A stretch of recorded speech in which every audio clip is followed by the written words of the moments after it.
Good morning. It is just a little bit past 10 a.m., February 23rd, 2023, and I will call to order the regular board meeting of the DCTA Board of Directors. The first item is our invocation. That's going to be led by our representative from Denton, Pat Smith. Please join me in prayer. Heavenly Father, thank you for this opportunity to come together to serve those citizens of Denton County, to ponder and consider the efforts of the phenomenal DCTA staff. Thank you for Paul and his team for the growth that you've given them, for the wisdom that you instilled in them. I pray for wisdom for the men and women around this table, for all those who make DCTA operate, that you would watch over them for safety, for excellence and delivery of transportation services, and that we would do so with everything for your glory. Thank you for the men and women around the table who've given themselves day in and day out to make a difference, not just here, but across Denton County, and for example they set. In your son's name we pray. Amen. Thank you. Now, Mr. Miller, would you like to lead us in the pledge of allegiance? Flag of the United States with the republic stands one nation under God, indivisible, with liberty and justice for all. Honor sex flag. I pledge allegiance to you.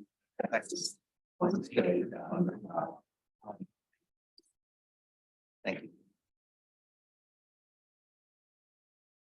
Just some quick introductions. We do have a full quorum. We do have alternate Pat Smith, who will be taking the place of regular Director McGuire until she arrives. Do we have any other introductions, Mr. Smith? Yes, sir. Okay. All right, our next item is public comments. This is agenda item to provide an opportunity for citizens to address the DCTA Board of Directors on any agenda items or other matters related to DCTA. Each speaker will be given a total of 3 minutes to address any items. Anyone wishing to speak shall be courteous and cordial. Speakers making personal, impertinent, profane, or slanderous remarks may be removed from the meeting. Unauthorized remarks from the audience, stamping of feet, whistling, yells, clapping, and similar demonstrations will not be permitted. Citizens that are not able to participate in person must email his or her public comment to kmorrisperkins@dcta.net no later than 3 p.m. on Wednesday, February 22nd, to ensure that the comments will be distributed to board members prior to the meeting. Board of Directors are not permitted to take action on any subject raised by the speaker during public comments. However, the DCTA Board of Directors may have the item placed on a future agenda for action, refer the item to DCTA administration for further study or action, briefly state existing DCTA policies, or provide a brief statement of factual information in response to the inquiry. At this time, I have one person who would like to make a presentation. Is Miss Eva Greco available? Thank you. Good morning, Miss Greco. Good morning, everybody. So nice to be back again. I wanted to, I think, say hooray. I imagine the board has listened to the public regarding your customer service, which since the inception of Goes On, we've, spoken about before that, even the customer service, about hiring local residents who know the streets, know the many, many detours in the city of Denton. Because I was misled when I took Goes On. And it led me to a street that was closed off due to detours, due to construction rather. So hooray, thank you on that. it shows that if you speak enough and you speak loud enough, the board will listen. So I don't know the details of it yet. So we will hear it, but thank you for that. I thank the board, for listening, to the public. I see, bylaws, there's going to be some changes. I look forward to hearing that presentation also. On a sad note, I don't understand what's going on with the employment at DCTA. Because as I understand it, there are 4 more employees that have resigned. Your turnover is not looking too good at DCTA. And I think that's going to be it for today. And I just wanted to say it's good to be back again. And everybody have a great day and bundle up. Bundle up. That's all the cards I have. Do we have any other? Okay, thank you. So with that concludes our public comment period. Next item is consent agenda. These are regular items that are non-controversial, that are usually taken as one, unless a board member decides to pull one. Any motions or discussion on consent agenda? If not, I'll take a motion. Have a motion. Is there a second? Second. Motion by Director E, second by Vice Chair Gilmore. Any further discussion? Seeing none, all in favor, signify by saying aye. Aye. All opposed? Motion carries. Next, we'll move to our regular agenda. The first item is discuss and consider acceptance of the FY 2022 financial.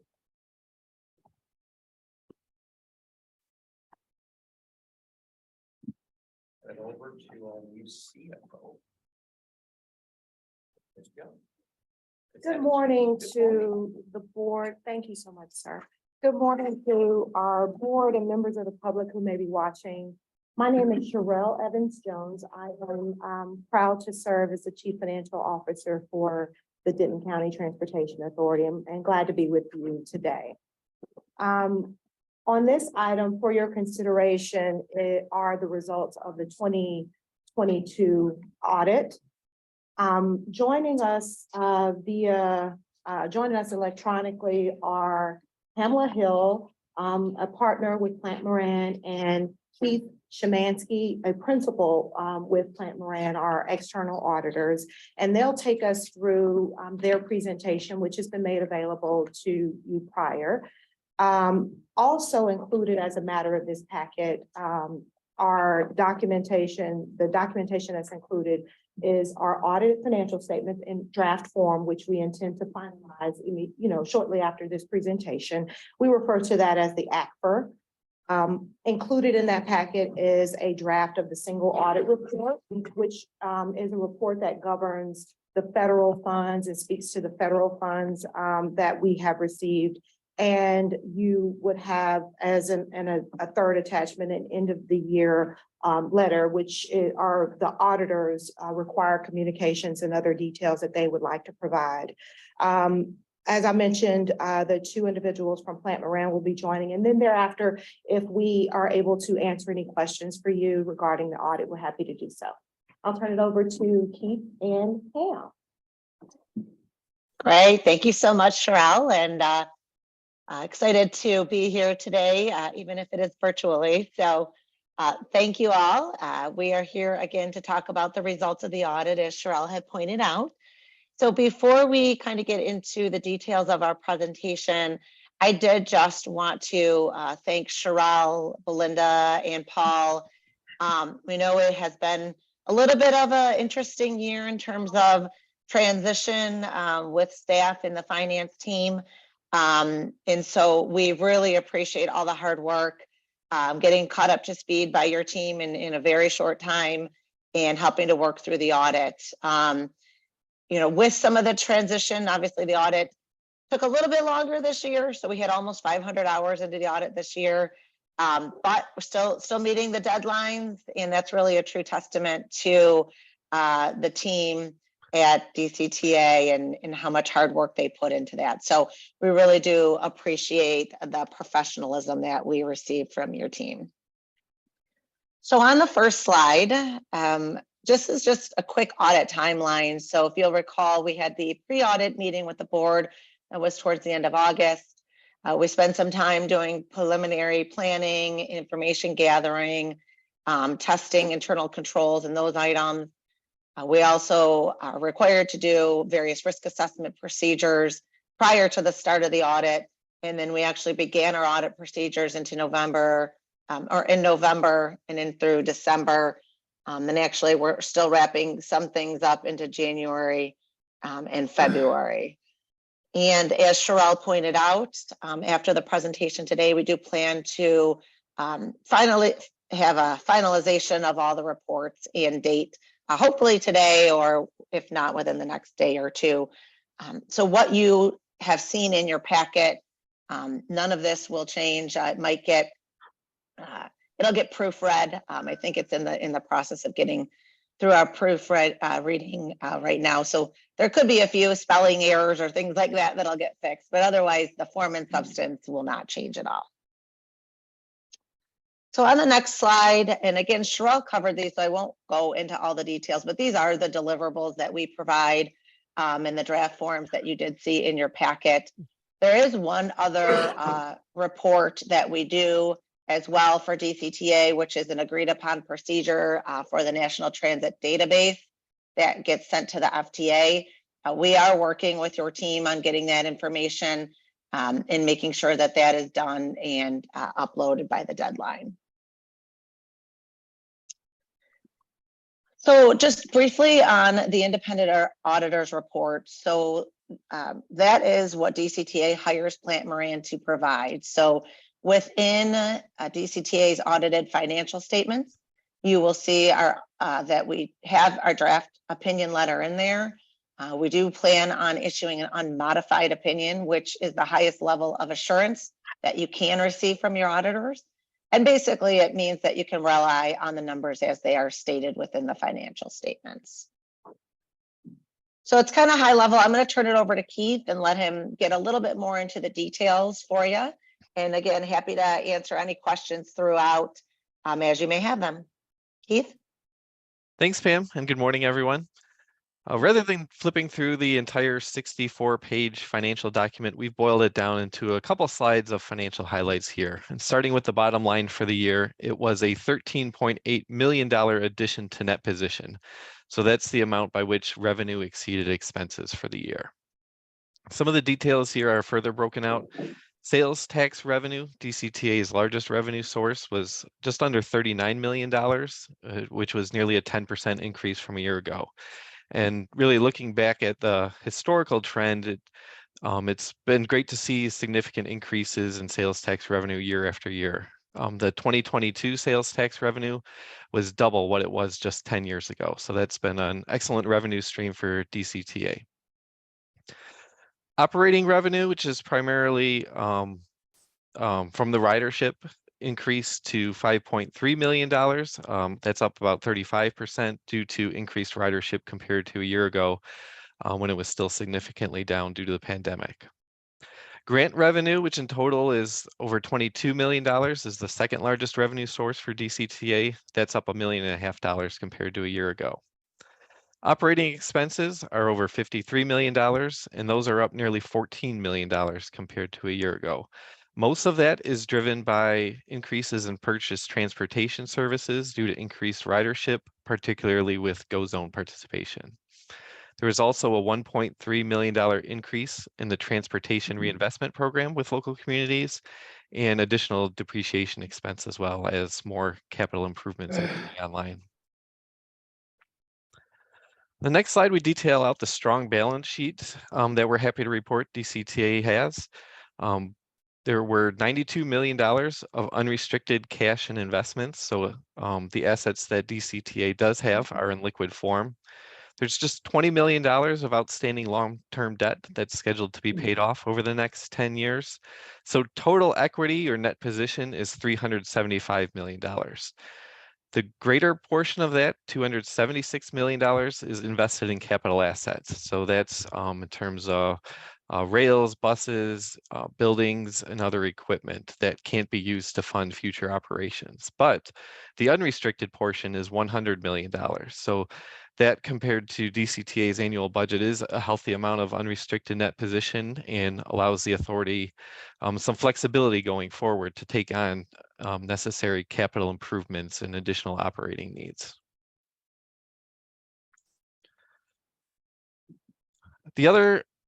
One of the other reports included in the packet, Exhibit 3, which starts on page 119, is our end of audit report to the board. So this is basically a follow-up to the pre-audit letter we sent as we were getting ready to start our audit procedures. I'm going to go over this fairly high level, as there's not a lot of significant things that we need to bring to your attention, but within section 1 of that letter, we do discuss the fact that GASB 87, a new accounting pronouncement for leases, was effective this year. That was thoroughly evaluated by the finance department and ultimately determined not to have a material impact. So the authority elected not to record the impact of GASB 87 and instead continue to account for those contracts as they have in the past. In section 2, we have a couple recommendations related to opportunities to improve internal controls over inventory and payroll. These are fairly minor items that didn't rise to the level of having to be reported as a finding in internal controls, but nevertheless present an opportunity for DCTA to strengthen up its controls in those two areas. And then lastly, section 3 just includes some informational items related to COVID-19 and grant funding, cybersecurity, and upcoming accounting pronouncements we'll be discussing in the next year or two.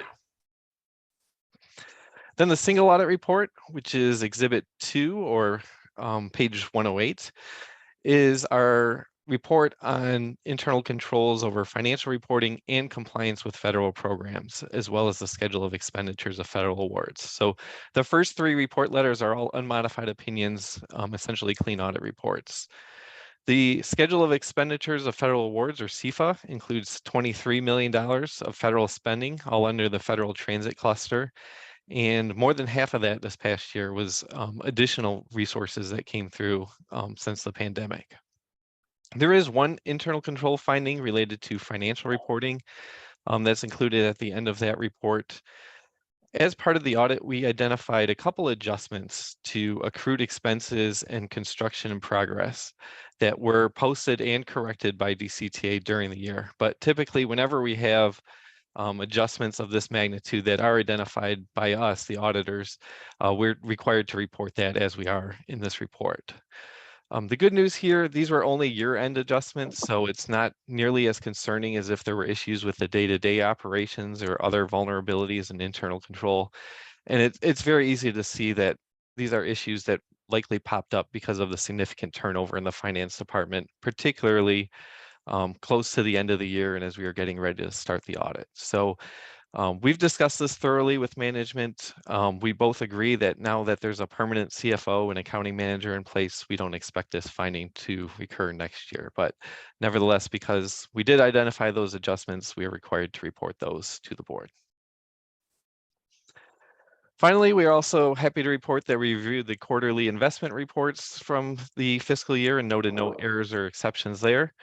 As Pam mentioned, we are just getting started on our request for the National Transit Database procedures that we'll be performing over the next few months. And I'd like to reiterate a major thank you to the finance department staff, including Sherelle and Belinda, as well as the many others throughout the authority that assisted us throughout the audit. It certainly was a challenging year, particularly for those 2 individuals I mentioned to come in near the end of the year, or in Sherelle's case, after the fiscal year had ended. But they did great work to help close the books and get ready for audit and provide answers to all of our requests. So we thank them for that. So that concludes what we would like to go over with the board, but we're happy to pause and answer questions if the chair would allow that. As you all kind of gather and take in that information, I just wanted to add something before we get into any questions that you might have. Our friends with Plant Moran, in their slide, they showed some details that talked about the audit timeline, how we started a long time ago, we progressed through, we had audit procedures that would have happened during November and December. But, and part of my background, I spent a great deal of time doing external audits, so I have a soft spot in my heart for the work that you, Pam and Keith. The audit is done really all year long with good, sound financial practices, good controls. And it's a finance team effort, but it's also a whole team effort, because when we put those policies and procedures in place, they're only as good as the team that is working within the system to follow those. So I just wanted to extend some sincere appreciation to the finance team and to all of DCTA and DCTA leadership, both current and past, because this was really interesting to come into an audit that's nearly done and to work to get it concluded. But I'm very appreciative of all of the work that current and past teams have done in doing the right things to get us to the point where we can go, ta-da, audit is nearly done. So with that, I'm happy to address any questions, as well as our representatives from Plant Moran. We have any questions for? Chair, I do. And this is my ignorance of the flow, so bear with me. We talk about a $13.8 million change in net position on fiscal year 22. So I'm curious to understand how depreciation flows from the budget into that final audit. Does that 13.8 million flow after depreciation is put on, or is it set aside somewhere, or is it inclusive of the depreciation? It is inclusive of depreciation. So they started off their presentation explaining how 13.8 million is the net change to, we use terms from a governmental perspective, talking about net position. Mhm. Let's talk about net income. Okay. So there's $13.8 million plus to net income compared to where it was last year. And depreciation is one of those lines that would factor into Gotcha. that. Because that for me is one of the differences in the accounting that we do here versus the municipal accounting, Mhm. because we are so capital intensive. I'm just trying to make sure that we understand, or at least myself understand. I'm not speaking for everybody else. Everybody else probably understands much better than I do. That depreciation piece can maybe make it look like we've got more cash than we really do, because we've got to be able to account on the other side for replacing that. Okay, so two components to that. One, what we're reporting here with net position has more to do with the bottom line of net income, which is not necessarily speaking to cash. Right. With the financial statements that you have presented also do contain a statement of cash flows to kind of walk forward last year's cash and all the main drivers of that. The second thing that I would say is depreciation is because we have such large capital items, trains and, all of those things, the rail line, what you actually will see, depreciation is factored in, but we had rail lines, et cetera, in last year, and that depreciation is also factored in. So depreciation is a part of the 13.8, but when you compare last year to this year, you're going to still have large depreciation numbers. So it's a driver in the difference, but it's not the huge driver. Right. Yeah. Some of the other items in the bullet points below are more of the bigger drivers of the difference. Gotcha. Thanks, Ms. Evans Jones. Do you, Keith or Pam, have anything that you want to add to that? Sherelle, I was just going to say the other factor that we often look at, because you are right, we deal with governments pretty much, Keith and I, 100% of our time. So we know that a city or a township or a county, your statements are going to look a little bit different. The one factor on the balance sheet that probably the most closely mirrors what you would think of fund balance for a normal city fund would be the unrestricted net position. And that's what Keith had mentioned was about $100 million. So, you have $100 million on a budget of about $53 million of expenses, which includes depreciation in those expenses, but it is a very strong strong net position number. And the other thing we like to look at is the unrestricted net position in terms of change year over year. If that number goes up, that it shows that the current users of the system are paying for current costs. If that number starts going down, then that can mean that it's not covering current costs. And that number did actually go up. Looking really quick, it was 51 million in 2020, and now is almost 100 million. So pretty strong increases there, likely mainly due to a lot of the CARES and COVID funding that you received, but still a very, very strong financial position. So I think if you're trying to get as close as possible as that fund balance equivalent, I would tend to focus a little bit on that, a little bit more on that unrestricted net position. Thank you. I appreciate the clarity. You're welcome. Other questions? I just have a question, Mr. Chair. So when we talked about section 2 recommendations, I'm not sure who this question would go to, maybe you, Paul. Under those recommendations, what is staff's thoughts? Can I start? Sure. Okay, so there, in the context of the auditors performing their work, there are some suggestions that they have in terms of tightening controls, et cetera. They have to do with inventory that we have at one of our facilities and the tracking or possibly even reduction of that use of the products. And so therefore the reduction of that inventory. So that was one of those items. And I know Mr. Bell and I have a plan that we're working towards during this year to mitigate some of those concerns there.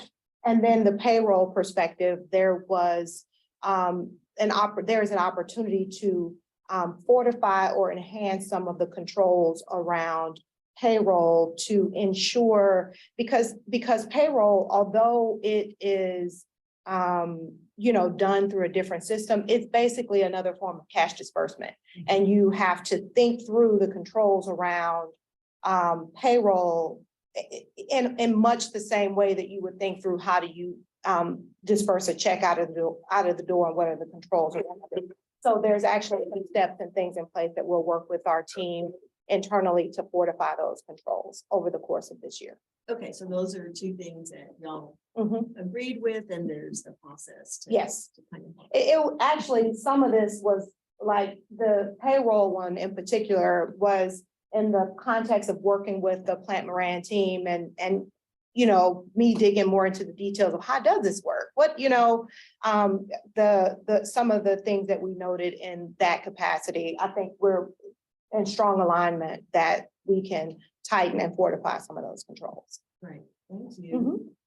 I want to, just say yes to everything that Sherelle said, and just add this umbrella over the top of two of those topics, which are going to be familiar to you all, around the degree of manual process inside the agency and the need for automation and enhancement that can help those things be better. So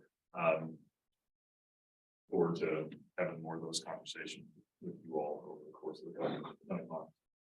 And just one more thing, if we do approve today, even though there's really just going to be some tweaking, but it's not going to be anything of substance. Correct. The numbers, y'all jump in and tell me, I don't want to misspeak because you got lovely opinion that you're gonna letterhead and things that you're gonna interject into this, but the substance of the numbers and the footnotes and all of that have been worked through. Follow-up item on the part of DCTA, Paul and I will sign a management representation letter and provide that assurance back to our auditors immediately following this conversation, and that enables them to take their further steps to, sign off on the audit. But what you see before you is materially the final ACFR and other draft documents. Thank you. And with that, Mr. Chair, I'd like to make a motion to approve. We have a motion. Any second? There's a second. Okay, motion in a second. Any further discussion? Seeing none. All in favor, signify by saying aye. Aye. Aye. Opposed? Motion carries. Thank you. Tim and Keith, thank you so much for being here. And appreciate the hard work that Ms. Evans Jones has put in a very short time. She's been in there. I don't know. Got hit like drinking from a fire hose, but thank you. I know it was a lot of heavy lifting. It's a great team that's worked on it as well. The team is amazing. Thank you. Anything else? Anybody? All right. Let's move on to regular agenda item number 2. Also, this will be presented by Ms. Evans Jones. This will be considered approval of monthly financial statements for December 2022 and quarterly reports for Q1 fiscal year 2023, and receive an update from our chief financial officer regarding financial operations. Evans Jones, Ms. Evans Jones. Hello, it's me again. Okay, so this is going to be kind of a two-part, hopefully I'm working to accomplish 2 goals. One of those is what you should come to expect to be kind of a quarterly financial update as to how things are going, how we're performing against budget, et cetera. So that's kind of goal 1 for me as I stand before you. And then a non-standard item is a little bit of a discussion on how I see things after my first 70, 75 days here with DCTA. So Paul referred to it as like a State of the Union speech. I am excited to have the opportunity to close my speech. You know how they do in Washington, et cetera. The State of the Union is good. So we'll see. We'll talk about that as we get into it a little bit more. Okay, so accomplishments so far. We have worked to hire and onboard new finance team members. As you may be aware, a great deal of the financial work had been done by Accenture, our external accounting firm. And so we are excited to be completing the transition of them doing the work and kind of showing us all of what they have been working on and doing and transitioning that information to our new team. And then I'm excited to have been able to present the previous item and getting the audit done materially in the same amount of time that would have been done in past years. So that's, you know, a heavy lift, and I'm glad to be able to check some of those things off. In terms of areas of focus, what I'm looking at and what I'm thinking about is a lot of, as we're integrating the team members that are here from a finance team perspective and others that may be coming, we'll be working to integrate those team members within the finance team and get everybody gelled and working together and who's on first and who's on which function. And also working to make sure that we have interdepartmental cohesion and that everybody is pushing and rowing in the same direction towards the same overall objectives and goals. We talked a little bit about the refining of controls. And so you see some of those items, the repairs, but also refining controls around both routine and non-routine financial processes and reconciliations. So that non-routine process is what and you kind of heard our auditors talk about that led to some of those audit adjustments that they noted as a result of their procedures. So working through, there's certain things that you do from a financial perspective every month, but there's certain entries that you only make quarterly or annually. And so just making sure that we have the rigors around when we turn that trial balance over to our auditors next year, sometime around now, that it is tight, it is clean, that we got backup and support, et cetera. So we're working to refine those processes and have all of our team members to play an important role in that. Next thing is the implementation of our ERP system.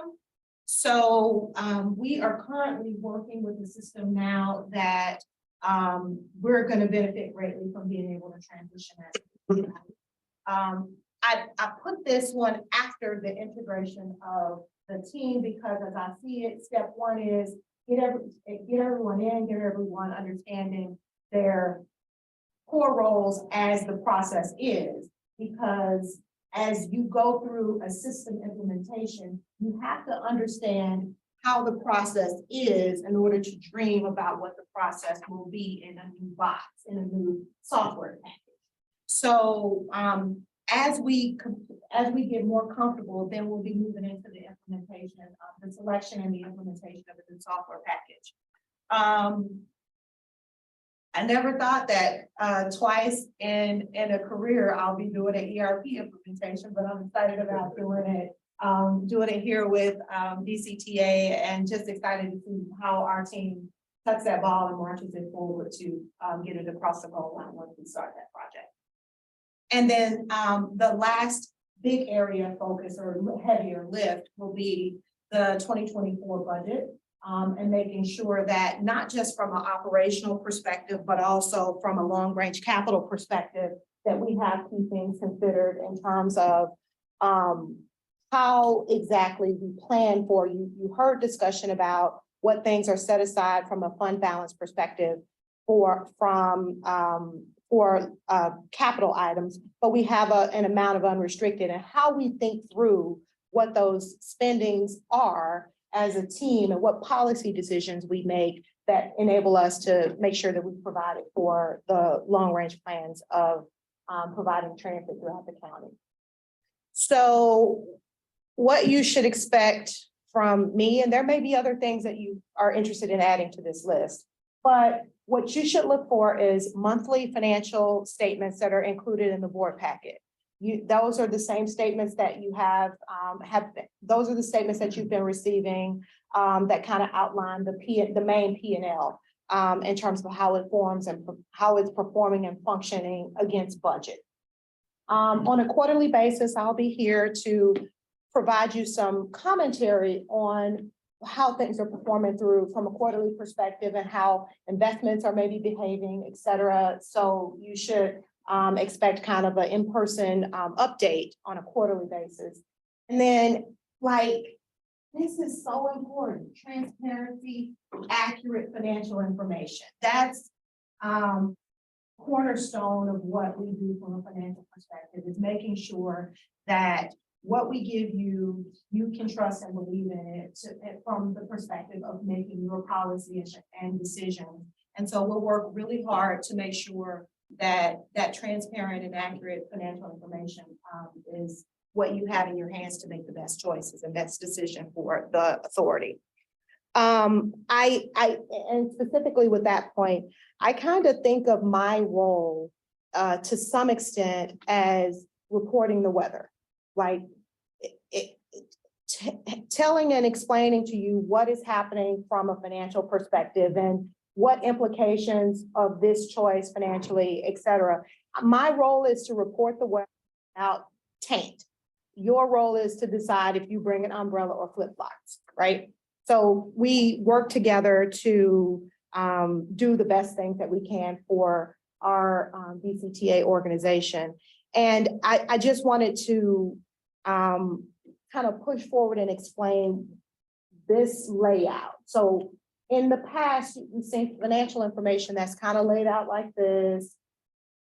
And here you'll have like a note, A, B, C, D, E, that then takes you over to a document that's maybe 4 or 5 pages long. And it has a significant amount of information in it that is maybe not financial, not dollars. It's, what I'm proposing and what you have before you and have received for the past couple of months is a layout that's similar to this, that basically in this section gives you some quick understanding of where numbers are moving differently, how they're behaving differently than maybe the plan or the budget. So that's just a reorientation of how we will present our financial package. But if ever there is a request for specific information, or, oh, I'm interested in seeing this or learning this, just let me know and we'll be happy to add it in. So with that, what I'm going to move into is the money part. So that's like the State of the Union. What I've done here with this slide is taken the the exhibit that you have in your packet. I think it's RA2 Exhibit 1. And when I put it on one slide, I wear contacts and I also wear readers, so I can't see. So if I couldn't see, I figured you couldn't see it. So I chopped it up into different pieces so that it was a little bit more visible for presentation on the screen. Thank you, we're on the same. So in terms of some of the key things that are moving around with respect to, first of all, let me do a little bit of orientation as to how we've laid this out. I'm thinking about how I would evaluate things and figure out how things are moving. For me, I need historical information. What has been? So you'll always have kind of 3 years of historical data. And then what you have in the next 2 columns is details that kind of give you year-to-date budget as well as year-to-date actual. I lay that against the full year budget, and then I use the year-to-date actual as a percent of the total budget to get a percentage, and I use the year-to-date budget as a percent to get a percentage. And then what I'm doing from a management perspective is going what is and what isn't hitting the way I needed to and why, right? The good part is from a revenue perspective, sales tax is continuing to perform ahead of budget. That is one of those areas where we continue to watch and evaluate because, at some point we continue to hear things about the economy. At some point you may see some softening in that number, but right now it's still continuing to perform well. And from a grant perspective, both the state grants from a capital perspective and the operating perspective, what you'll see is both of those are behind budget. It largely has to do with the timing of the drawdown request that we make to those entities that have provided us the information, the funding. It's not an issue of we won't be able to get the money. It's just a timing of us making those drawdown requests. So what you should expect in the upcoming presentations is that number to continue to grow as we go through our process of making those drawdown requests. So first piece of it, the first chop of it was the plus side. The second chop of it is the expense side. And I'm kind of showing you here that like from most of these expenses, all of these expenses are performing. My expectation is that I'm hitting somewhere around 25% because I'm about a quarter of the way through the year. And all instances we're performing behind budget. And that's a good thing that allows us leeway to be able to respond and react to changes in the marketplace, et cetera. But we're continuing to work the plan as intended in terms of bringing the key things to bear that we had for organizational objectives. And this is the bottom line as you kind of get to the last part of it.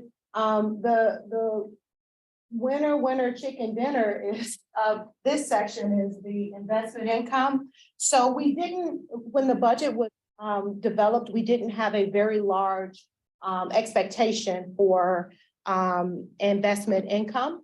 I think of that number as the David Leininger gift that keeps on giving, because during the time that he served as interim CFO, one of the things that he worked diligently to do is to put funds according to our investment policies, but put those funds under investment. So you kind of see the fruits of his labor as well in that particular line item. This is just my own learning and understanding, so I'm sharing it with you. So transfers out to basically DCTA transfers out to NTMC, and you can kind of see on NTMC, they receive that transfer in and how exactly the funds are spent primarily on wages, some outsourced resources, et cetera. But you can kind of understand the interplay between those two sets of financial statements. Okay, investments. So in your January board packet, you had a copy of the full Hilltop Securities investment package. It might have been like a 14, 15-page document. I'm gonna give you some high level things of what things were important to me as I reviewed that document. Number one, that and the book value of those investments, 97.4 million compared to a market value of 97.6. So unrealized net loss of 73,000, 73.5. Keyword, unrealized.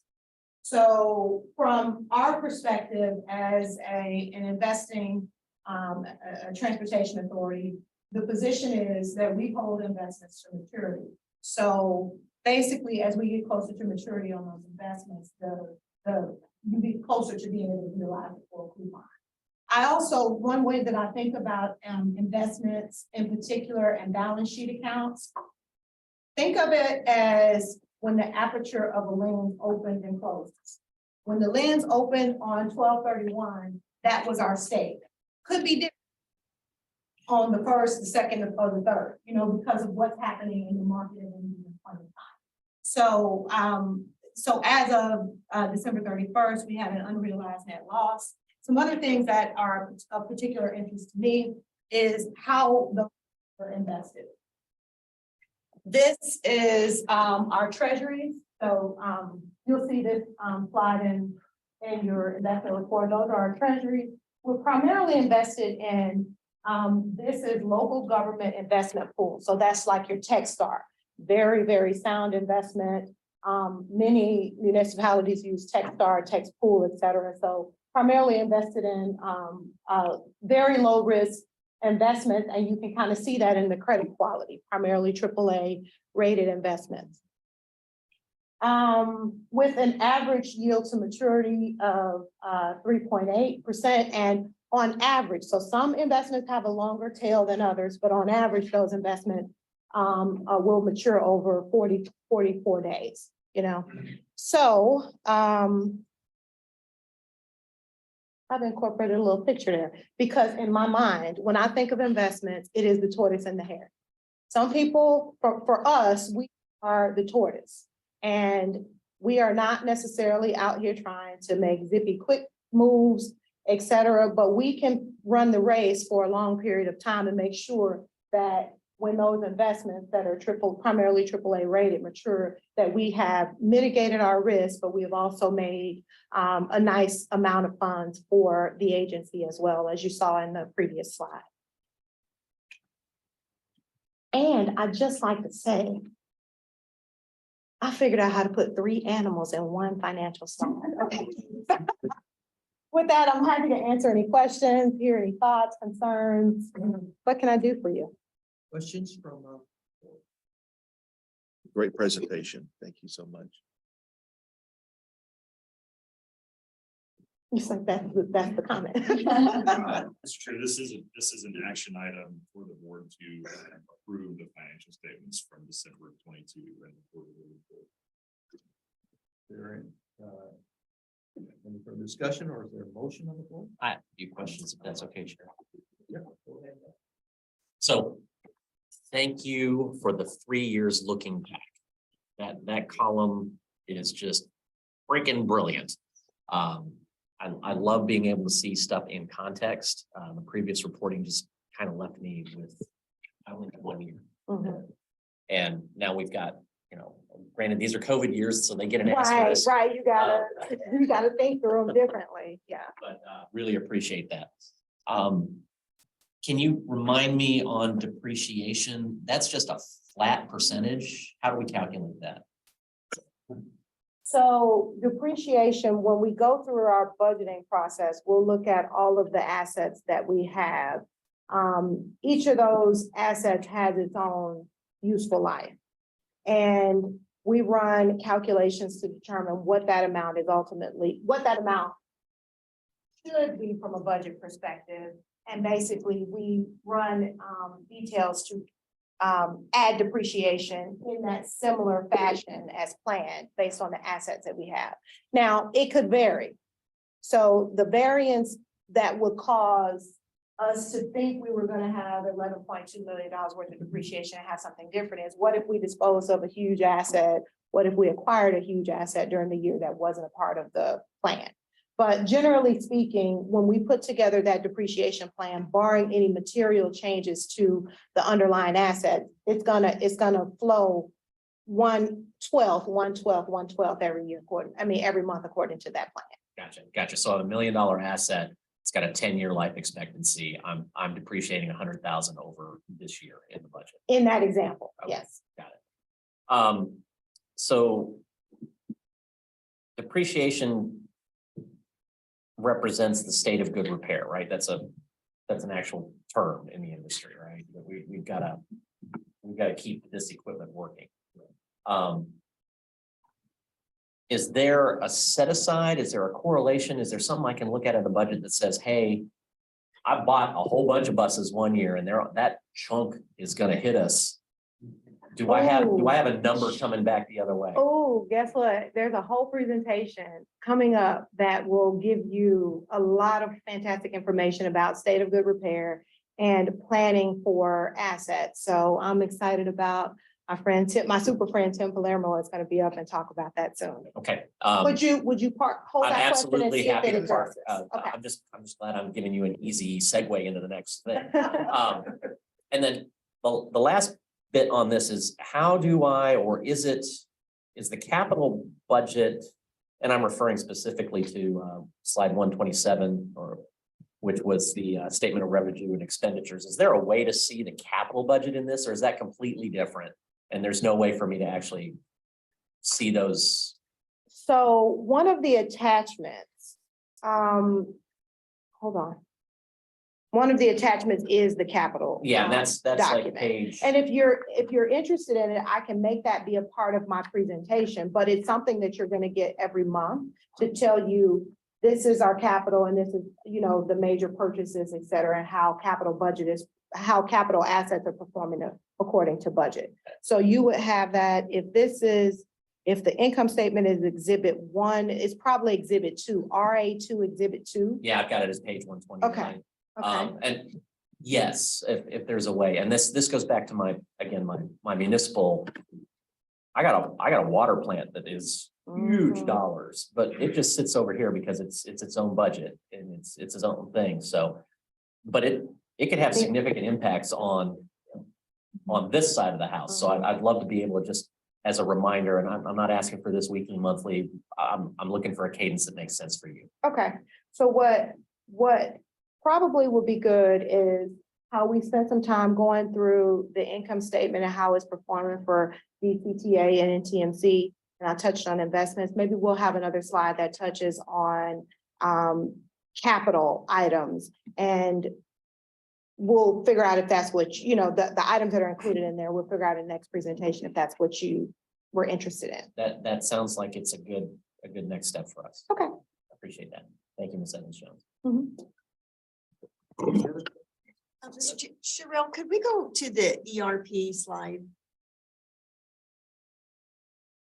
I got all these animations. It takes me a while to get back. I love animations. Is this what you were talking about? It is. Okay. So I'm just wondering what do you see as possibly the timeline? I know from a previous line that from start to finish, if you're doing it right and you're doing the work, it's roughly about 9 months to a year. I know that.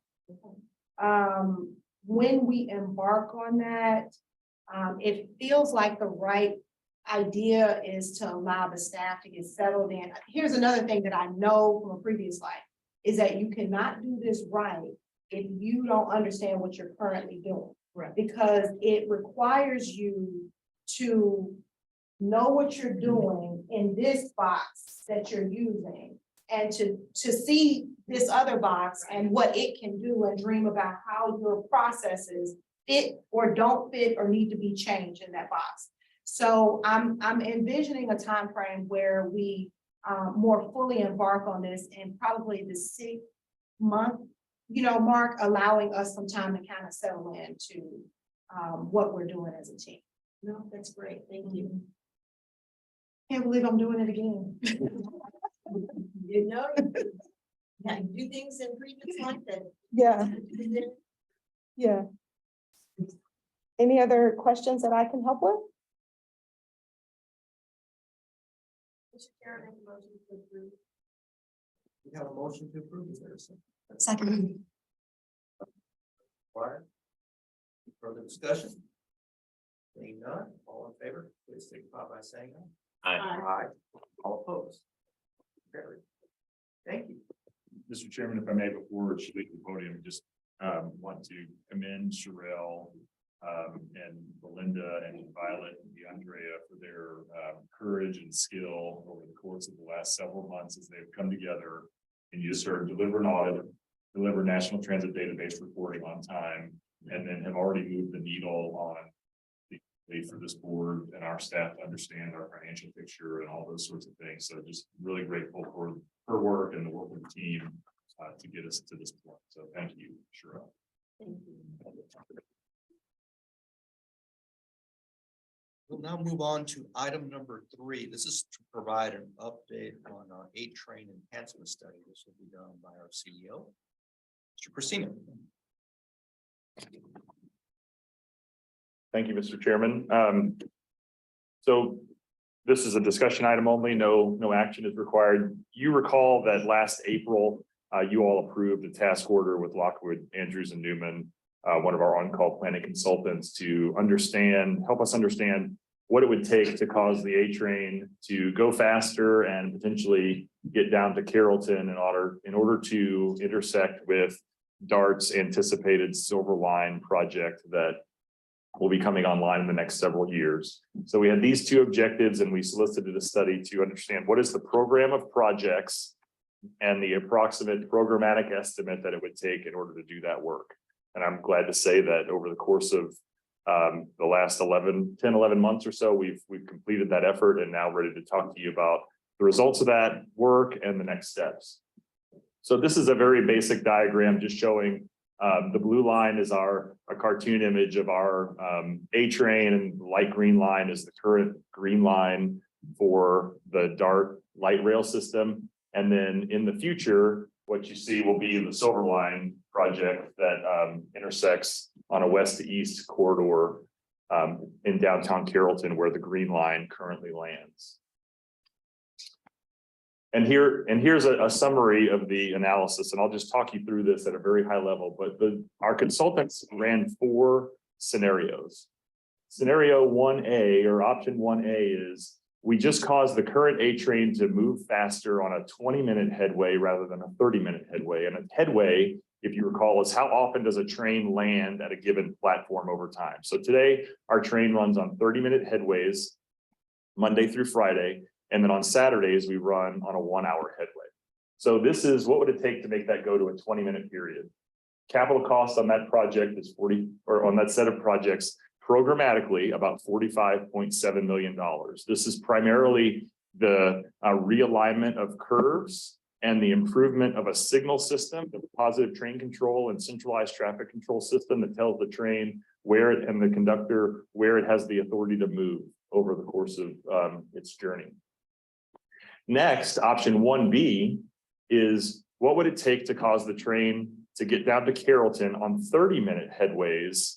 So running the same sort of operation that it does today, but now instead of stopping at Trinity Mills, it goes down to downtown Carrollton. It requires a different set of projects completely than option 1A. And the scope of that work is about $53.6 million. I'll show you a diagram on this in a second, but a large chunk of that money is really tied into the upgrade of 9 grade crossings between the Trinity Mills station and the downtown Carrollton station that we anticipate would have to be converted into quiet zones. Today, a lot of those crossings are just the crossbucks, no lights and gates. But if we're running regular commuter traffic down that way, we anticipate the city would say quiet zone, which is what we have in a lot of other places on our A train corridor. Option 2 is taking the A train down to Carrollton on a 20-minute headway. So this is now what you see is you have a combination of projects to make the train go faster as it does currently today.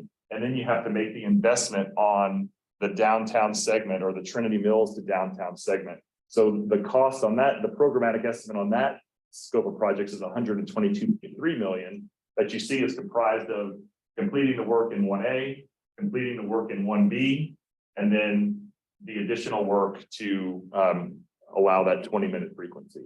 And then from an aspirational perspective, we wanted to ask ourselves the question, what would it take to get down to Carrollton on a 15-minute headway? So that would be the train lands at downtown Carrollton and every other station along the A train corridor on a 50-minute run time. And you see the cost of that is the programmatic estimate there, about 172 million. It's option 1A plus 1B plus option 2, and then an additional scope of work. For the purposes of this conversation, we'll focus on option 1B and option 2 as the most practical for us to consider moving forward, and also understanding that on the horizon potentially is a conversation with the city of Corinth about what it might take for them to have a station at the area where they're building their mixed use development near NCTC and all those sorts of things. So we're going to focus in this conversation on option 1B and option 2 to give you some more perspective. Paul, can I ask you something before we go further? So if we're talking about Carrollton, wouldn't that require double tracking? So we will get into that, and it does require double tracking in some locations, yes. Okay, so I just wanted to make sure that was going to be. Yes, it will. Okay. So we talked about this earlier in the year, but this is what's called a string line chart, and this shows every one of these blue lines represents an A train moving from downtown Denton Transit Center to now downtown Carrollton. So you see the stations along the way, and train operations 101, in order for two trains to meet and pass one another, there has to be a section of double track. And so what you see ideally, right? Ideally, yeah. So we don't want to assume anything here. We want to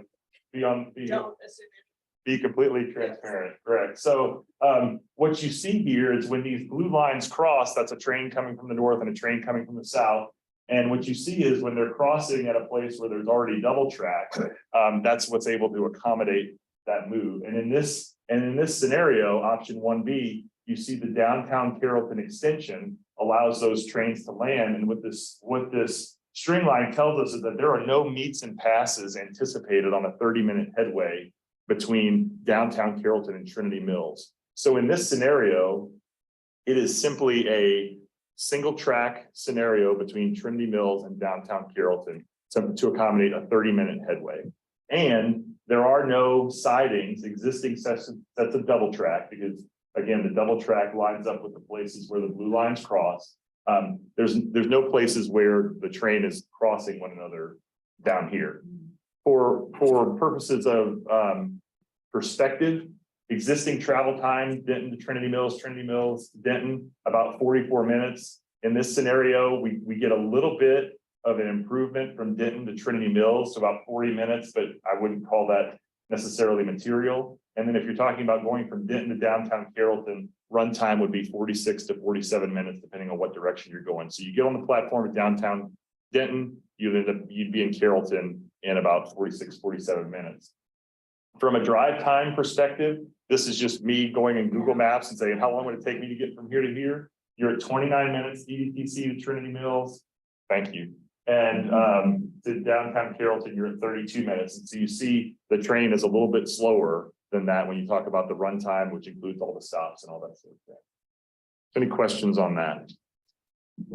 Okay, next slide, please. So here is the same string line, but now with the 20-minute headway. So what you see is the blue lines are closer together because the trains are moving. Isn't this cool, by the way? Okay, this is the classic. The train leaves from Albuquerque and the train leaves from Kansas City. So we're It's done. like one of those posters, you have to squint to find the 3D image. Well, and if you find it, you get a prize. So tell me.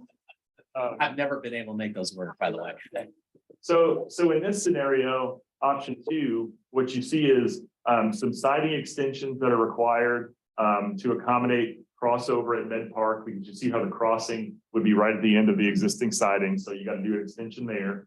And then you see the Broadway siding extension, or you see the additional track between Trinity Mills and Carrollton. But here, you would have to actually build a segment of double track between downtown Carrollton and Trinity Mills to accommodate this movement. However, from Denton to Trinity Mills, runtime about 33 minutes, Trinity Mills to Denton, runtime 36. You get much closer to drive time equivalent under light traffic conditions. So there's value for the commuter in that Under perspective. light traffic. Right, so like I said, I went into Google Maps and said, yeah, how long would it take? And it was 1 o'clock in the afternoon and there was no traffic, so that's what it gave me. Versus the 2 hours at 5 p.m. Right. So as I'm looking at this, it seems to me you're gonna have to add trains to get to. So there's gonna probably be some type of operational cost at some point. There is operational cost because we pay for our train service on a train mile basis. So there's more mileage to operate. But I'm glad you said that because I overlooked here. This trains and service piece is important. So what this says is today in our existing service, we run 4 train sets. So that's the power unit in the middle and the two cars where people sit on the end. Under option 1A, we only need 4. Under option 1B, we need 4. Under option 2, we need 6. Option 3, we need 7 of those sets. And we have 11 equipment sets on hand today. And so we always want to keep a spare ratio for revenue service, but one of the things we need to talk about in our long-range financial planning is, do we have extra equipment that we ought to find something else to do with over the course of time? And so that was an important part for us to take a look at in this study. But yes, there is more operational cost when we run longer mileage. You're gonna have to have more operators. Correct. So here is option 1B and option 2. This is called a track chart, and this just illustrates in a cartoonish sort of way what our configuration looks like. Here you see every grade crossing that's on the network. Here you see sections of double track around Met Park, around downtown Denton. You're downtown Denton, you're heading south, coming across the screen like this, and then you land at downtown Carrollton. Here you see the segment of single track that has to be constructed, and you see those 9 grade crossings that are there. Now, one of the conversations we need to get into is with the city of Carrollton. We've already kind of started to say, can any of these crossings be closed? Can any of these roads be reconfigured so that we don't spend $1 million to $2 million a copy to build these quiet zone crossings? And that's a conversation that we can have. And also understanding that DART needs to be able to move its Silver Line trains from downtown Carrollton all the way up to the Joint Rail Operating Facility, which also drives some requirement for track upgrade in that area, and potentially also the grade crossing. So we'll talk about how do we know who's doing what here in a second. But there on the right is the general look at what is the program of projects that are required, and you see that of the $53 million price tag, almost 20 million tied up in crossing improvements. This signal system, EATC enhancement from Trinity Mills to downtown Carrollton, that's the extension of the positive train control system. That's where we have to go back to our equipment provider, Alstom, and say, okay, what does it take to extend the signal system? Like everybody else in the rail industry right now, we're subject to a sole source vendor on that. And so we need to start those conversations to understand, okay, what is this really going to take? And so that's why we want to keep caveating these are programmatic estimates, not basis of formal design. And as we continue, we expect these numbers to be more clear. And then here's the picture on option 2. And what you see here is, again, the program of projects and how the projects from option 1A have to be combined with the projects from option 2 in order to deliver this system. Now, something interesting about as the board decides which path you want to go down, all these curve upgrades are discrete projects that could be undertaken over a period of time through the capital planning process that individually may not result in an operational improvement. But if you undertake them, understanding that ultimately it gets us to a place where we want to be, that might be another way to think about this as a longer term improvement program.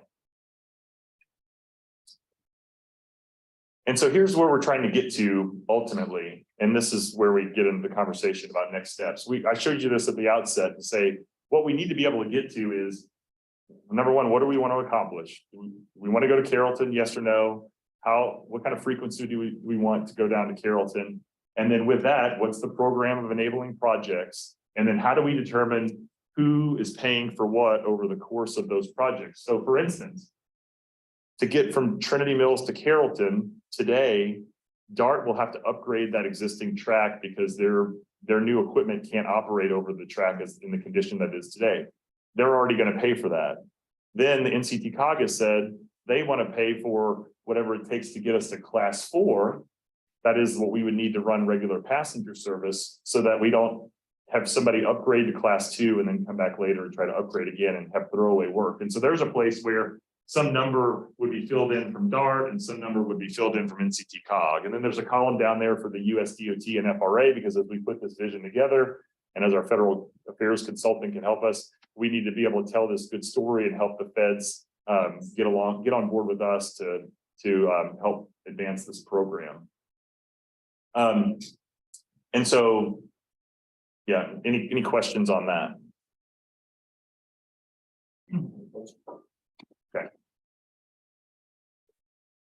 So next steps in the process. So what we're hoping for today is to get some feedback from the board on whether 1A, option 1B and option 2 are the right answer. And then also some direction from the board on how we want to think about potentially Corinth, because these scenarios modeled those two pieces without a Corinth station. Yeah. We have previously done modeling with a Corinth station, but it only got the train to downtown or to Trinity Mills. So rather than undertaking this study and having 8 different alternatives, we said, let's focus on a smaller universe, and then we can do an even smaller universe for whether Corinth is in or out. So is there value in taking 1B and 2, option 1B and option 2, and throwing a Corinth station in there and seeing how that changes what is the enabling program of projects? Because then we would have an answer to say, if we were just going on the system as is, this is the requirement. If Corinth is added, it's the Corinth stuff plus these things. There might be value there. We need to begin our discussions with DART and the COG on their timing of that upgrade of the track to figure out when our money has to come to the table to make sure that we don't have any throwaway work. We want to continue our conversations with the city of Carrollton on their quiet zones. We need to start the conversation with the PTC manufacturers, show them what we're doing, and talk about what we think these numbers are and all those sorts of things. We need to identify a more precise development path and timeline that ties into federal discretionary grant opportunities.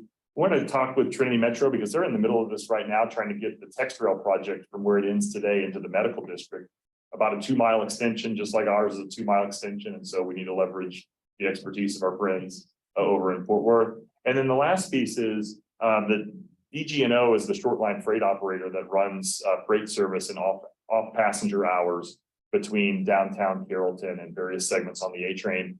This study tells us that there is a way to make sure that freight and passenger doesn't conflict through the process, but the last thing you want to do is spring a surprise operating change on a railroad. And so we want to make sure that we're in conversation with them so that they understand what our potential timeline is and all that sort of stuff. So really at this point, what I'm interested in is your feedback on how these two options feel to you and desire to potentially look at these from a Corinth perspective. Okay. Well, on Corinth, I don't have that much history. I mean, I've been on the board for just a couple of years. We talked about it. I think Director Eads and with his other hat as the county judge has had a longer history of conversations. Do you have anything to share? Yeah, thank you, Mr. Chairman. Number one, great presentation, great work that the teams pulled together. I do like the idea of narrowing down the focus to the 2 scenarios, but I do think and I think you could continue to make these next steps. I think you could work on these next steps, but I would ask that we go back and model what does a Corinth station look like. That's something I think the agency's advocated for since the beginning of the agency, right? And I think any kind of long-term planning needs to have an eye towards that so we can make informed business decisions. But and that may or may not happen. I would hope that it would happen. But I think while we have the team in place, the people who've been working on this with all the scenarios, we have the staff there and consultants, I think now's the time to model that in, pencil that in. So that would be my request. That's something that we can do. Is that something that's already built into our task or can be added to our task? Yes, sir, it is. I've asked our consultant team to prepare a scope of work to tell us what it would take, and I expect I'll have that answer pretty shortly, and we'll be able to advise you on next steps there shortly. On the other items, is there anyone have anything to discuss? Yes, Director. Yeah, first of all, I agree with Director Eads that, I think, I mean, obviously, I am a very vocal proponent and enthusiastic proponent of a station in Corinth. But that's me. But I think that I'm not alone, and I think that we should be operating under the assumption that we are working toward the goal of the Corinth station. That's the sense that I get on the board.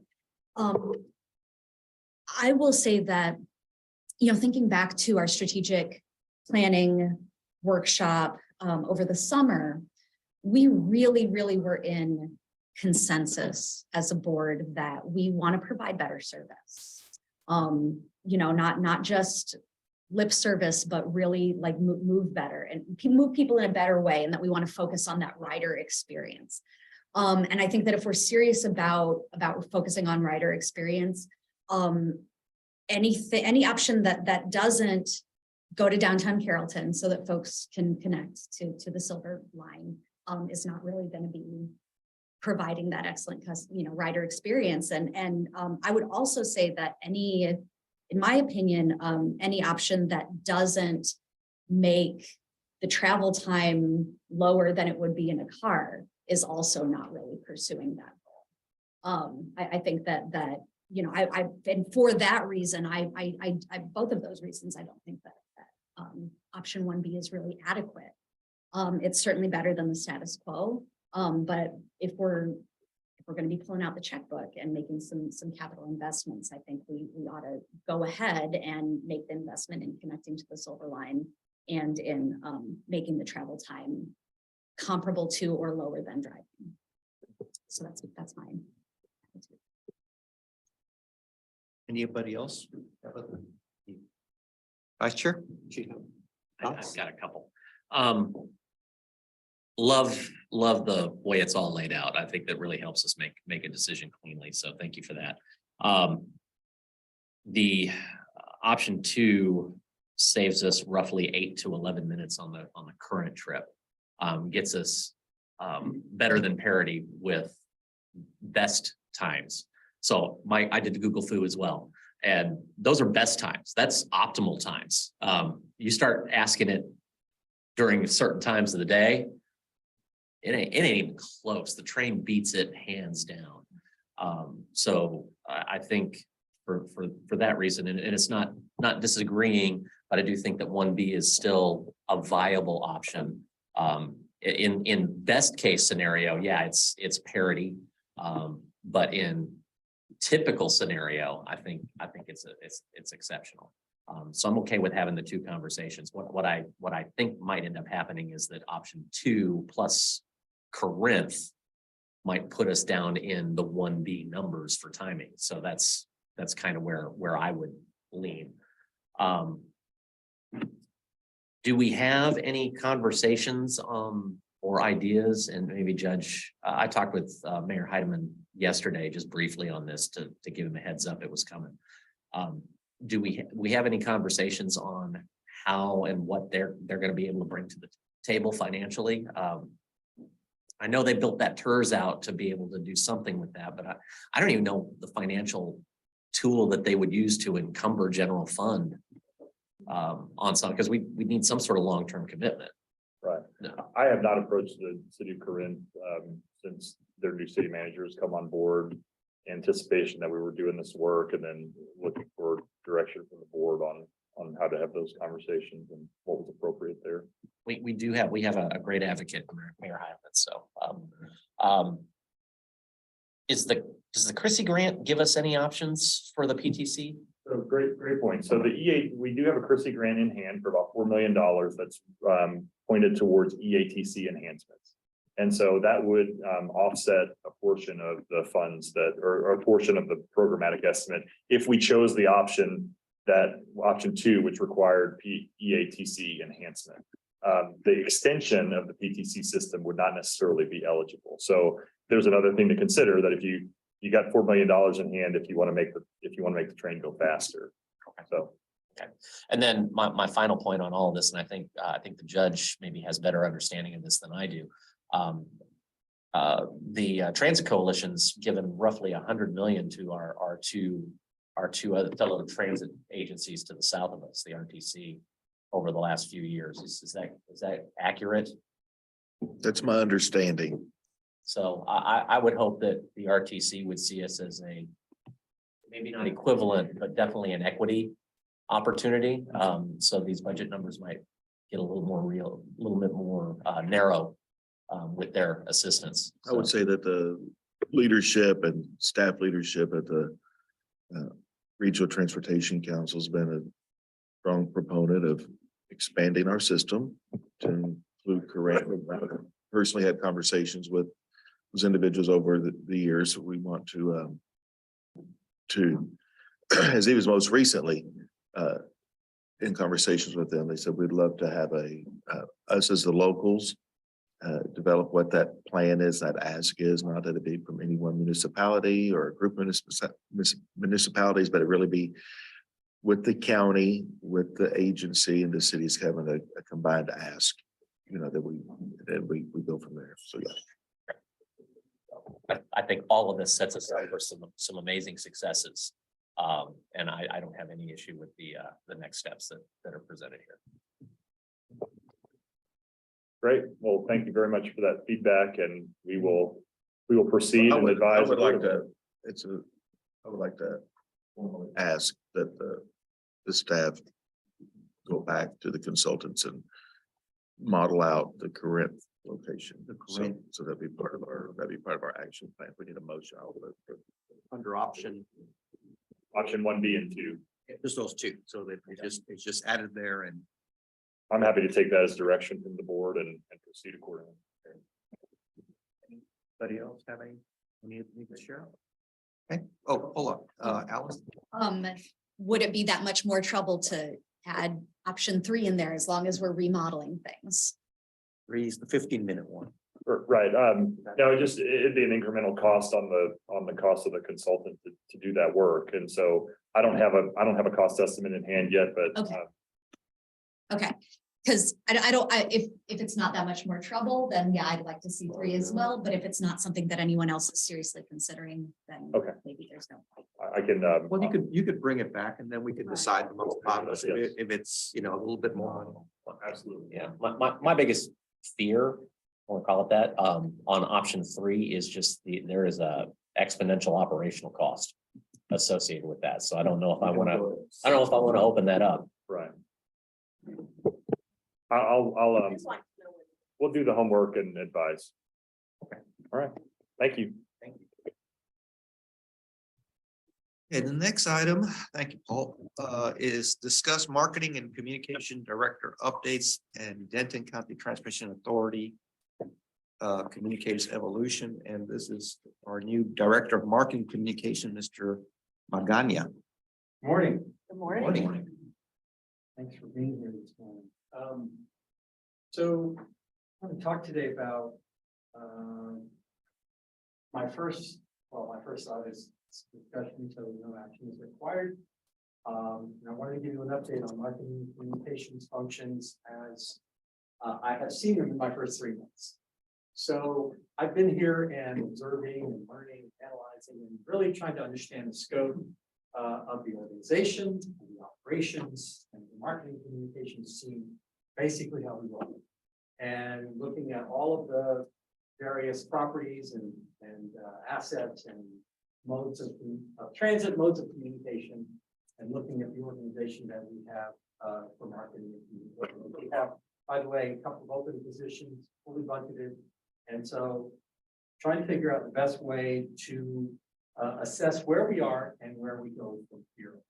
So, part of it is I really strongly feel we are going to talk about ourselves a little bit more.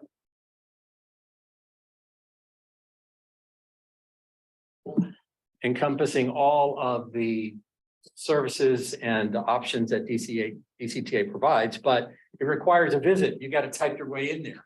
And how do we push our messaging more into the community has been a lot of my focus for the start of my thinking there. So, and I keep coming back to this thought of let's get back to basics. Let's talk about who we are, what we do for our customers. And there's a lot of ways to talk about that. All the various transit modes that we have, A-Train, Connect Bus, Go Zone, the campus shuttle, and everything else. And in addition to that, we provide a very wide portfolio of services for the customer that you all know. From our customer service operation in DDTC, we have 3 mobile apps that help customers navigate various things with DCTA. And we also have a hidden asset, not really very well hidden, but the A-Train Rail Trail, which is a real asset for our community. And so we want to be able to talk more directly about all of those services and functions that DCTA provides. And in addition, we really want to talk about what we do and who we are in terms of our people. We want to tell our stories and how we provide the services that we provide and the faces that provide them. So we're putting together a content plan that's going to be intentional and planned and strategic. And all of that to say you'll be seeing some changes in the coming weeks and months as we develop all of these plans and start to roll them out. We are going to maintain our community presence. We have a very good, solid partnership with member cities and with UNT. We have community partnerships all over the region with social service agencies and chambers. And so we're going to continue our involvement in local events and sponsorships and that sort of engagement that helps us weave ourselves into the fabric of the community. We really feel strongly that we have a good presence there and that it is doing a lot of good things. In addition, we have a newly identified need. This might look familiar to some of you, all of you actually, in that we feel like there's a need for some business development operations to happen within marketing and communications function. In other words, we have an advertising program that takes out ads on billboards and in digital newspapers and things like that. But how do we create a revenue advertising program where we can be the billboard? Our bus can be a billboard, our train can be a wrap, our Go Zone fleet can have ads. And so we're going to start bringing in those capabilities into our department. Again, with one of our open positions, we're planning for that to be something that we engage in this year. And that person, from a business development standpoint, will also be in charge of past programs and marketing employer program passes to local employers and the like. So trying to bring in all of the functionality within the department and give various areas of expertise to specific personnel. So all of this to say, we are really trying to organize ourselves in a way to increase customer engagement. And we have to do this strategically. So from a strategic standpoint, we're going to do just a very light brand review or refresh ourselves on what those brand characteristics are, the voice, the tone, the look and feel, how we want to present ourselves and how we want to speak to our customers and to our community. And then from there, we'll build a social media strategy. I want to add in customer service component to social media. I feel very strongly this has worked in other places I've been in the past, where social media becomes a touch point for a lot of customer service inquiries. And so we want to meld those together and put a lot of capability behind that. And of course, social media is about sharing and about having some fun too. So we're planning for that. And we will create an annual program of content that is going to, again, clearly define our services, who we are, our customer stories, our people stories, and then the benefits of ridership as we go. So as we're planning all of this, we are continuing, to operate in normal ways. So in activities. So Brittany last month briefed you very extensively on the January service and fare change, and that went very well. We're still doing a couple of projects that are a result of those changes. The ADA badge there is going to see, you're going to see us working with the ADA community to update their badges and things like that. So we still have a little bit of work to do on that, but all of that has been well underway. We took part in the ice storm in a meaningful way, which is good for our communications team, because we were on the calls. We were on the operational calls within the organization. We got to participate, and that was a great thing. So we were able to communicate service outages very quickly, service availabilities when they were going to be there, and we created a regular cadence of communication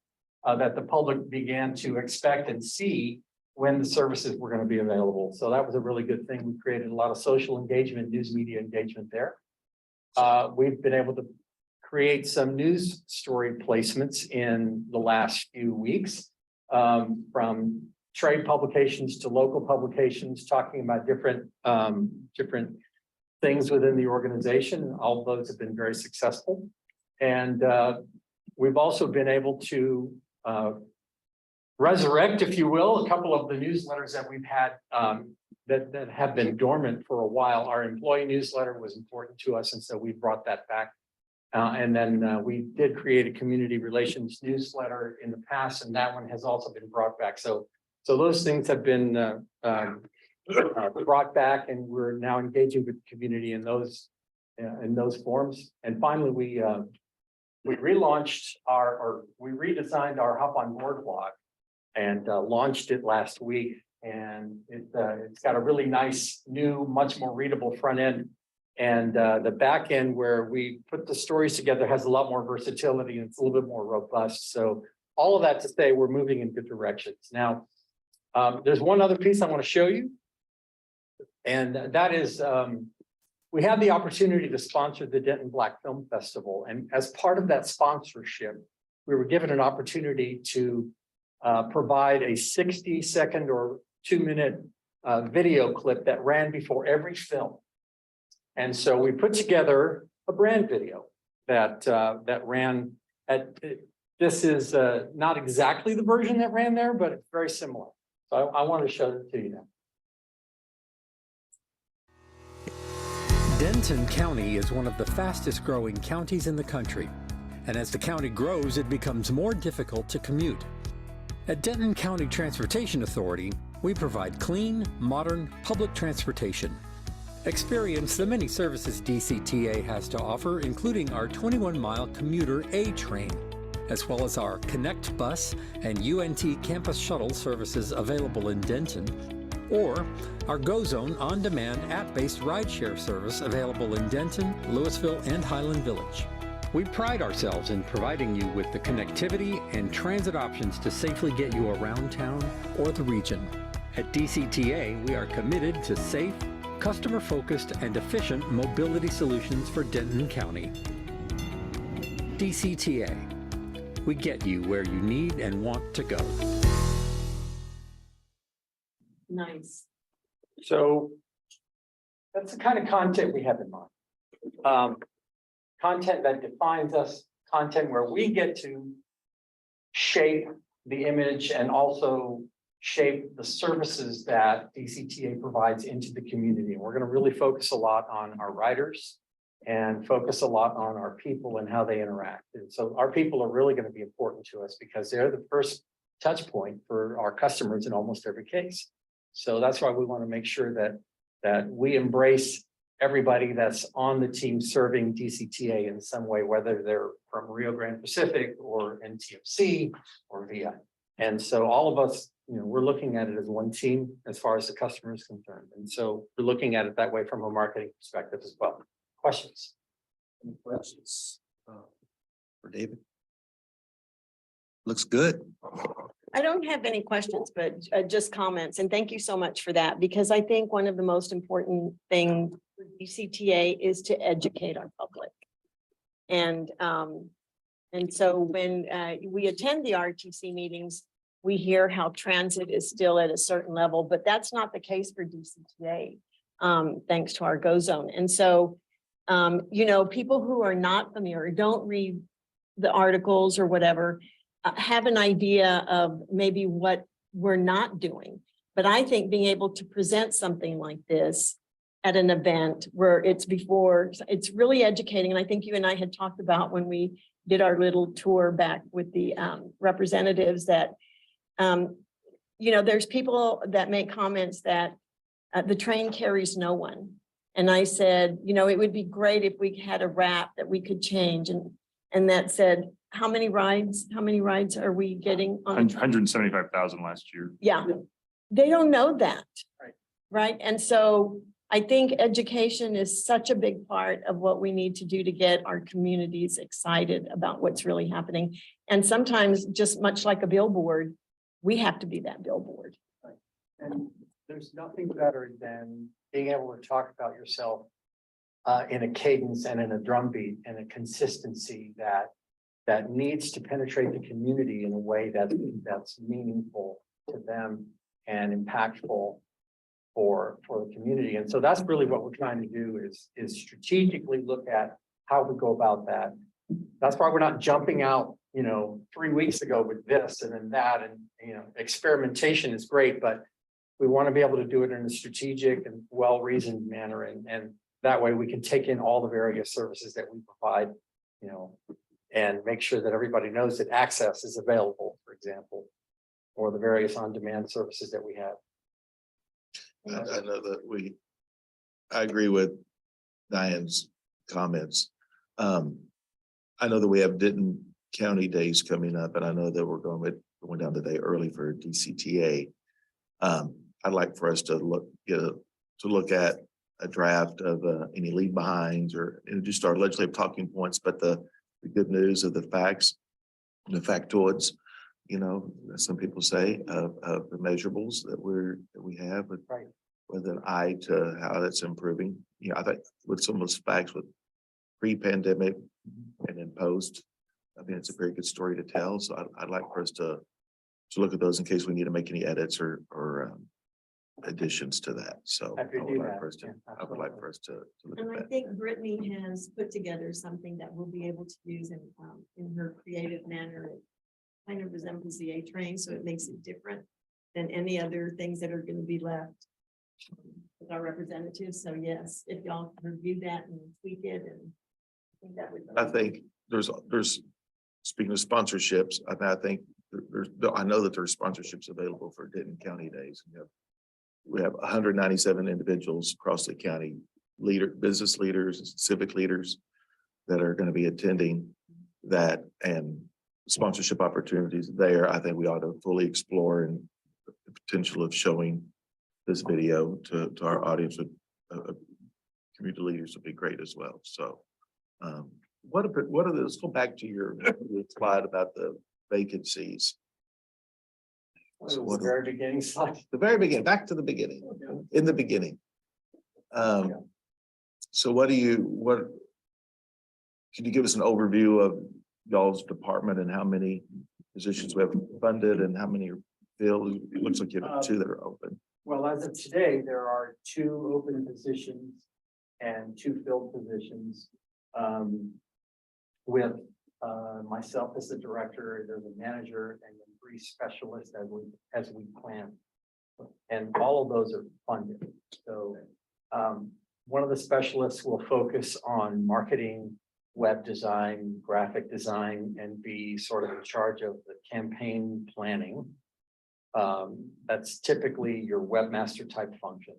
The new position that we sort of re-identified and reshaping is the business development person who's going to be working on advertising outbound, advertising inbound, and employer pass. And there's a bit of a sales component to that, in that we're trying to sell advertising space on our assets, and we're trying to sell, passes into the employer community, find those opportunities where we can to be able to create a little bit more revenue for DCTA from a marketing side, which is a kind of a natural extension of a lot of the things that you would do on a marketing side.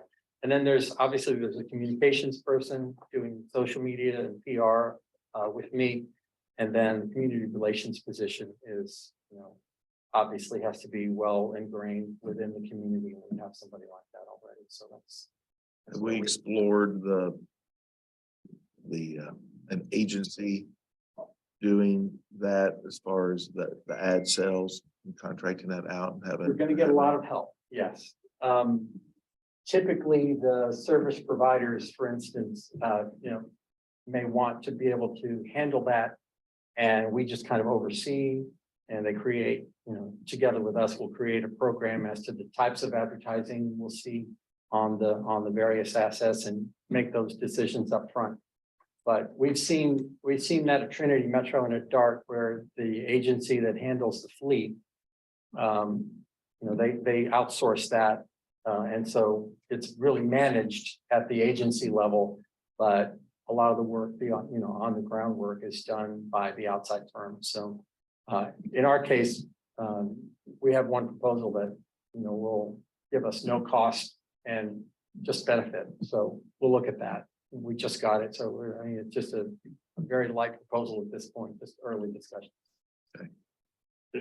Yes, there is, obviously, if we're gonna undertake something like that, this board needs to have a policy on how we do advertising and what the content is and all that sort of stuff, and we need to create that. And so expect more conversation on these things as they develop. But from the perspective of what David's charge has been since he's been here, which is get your arms around all these things that we have, outline a program across all of these fronts. He's done a really great job of that, and then brings to bear a lot of his own talents and resources and abilities, lots of experience in this regard. So this is the first of many conversations in this realm. Just a couple. So, Mr. Magana, thank you for getting your head wrapped around all of this, because I know it's been a big lift. And It's just a start. so exciting. I wouldn't say it's completed.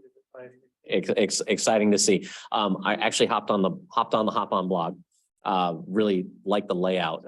How is that getting pushed to community impact and the local publications? I mean, because that's ready-made content for them. We wanted to get a little bit of the wrinkles out and make sure that it looked as good launched as it did behind the scenes, Sure. behind the curtain when we Sure. were doing that.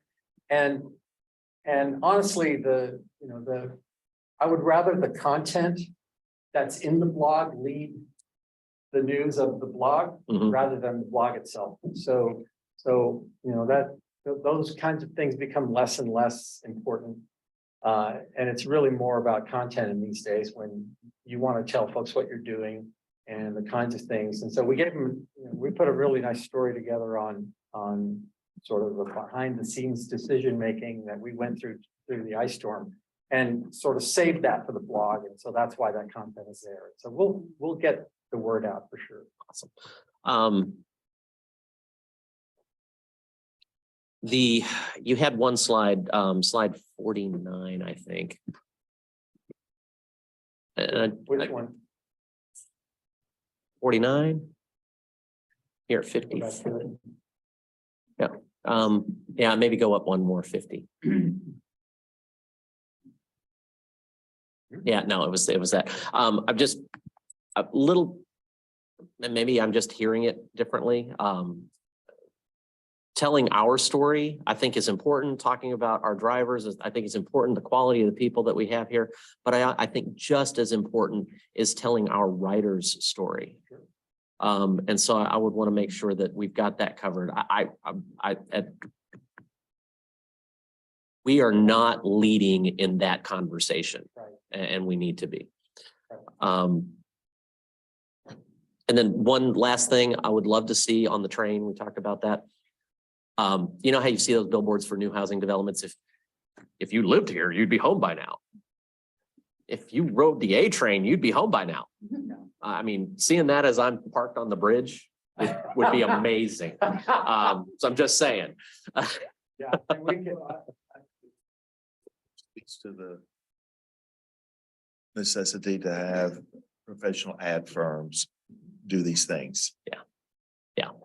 Agreed. So I appreciate the outreach, the content. I think there's some really exciting things we can do. But I can't stress enough. We have got to tell the story of the family that chose one car and transit over two cars. We've got to tell the story about kids being able to go to after school activities because their parents are working 3 jobs. But now those middle schoolers and high schoolers have access to after school and enrichment that they didn't have before. We've got to find, I know those stories exist because a couple of them have been told to me anecdotally. And we need to be able to tell the story of the Chin community and how they use it, and the Hispanic community and how they use it, and be relevant to those demographics as well. Appreciate you. And, to my point of making sure that we are known and as being woven into the fabric of the community is really important. Sort of an overarching thing for us is to make sure that we communicate that in everything that we do. Super. And then the last little bit, I hear that the marketing person has got ad sales on your team. Are they also, how are they dealing with ridership development sales? Because that's different than ad.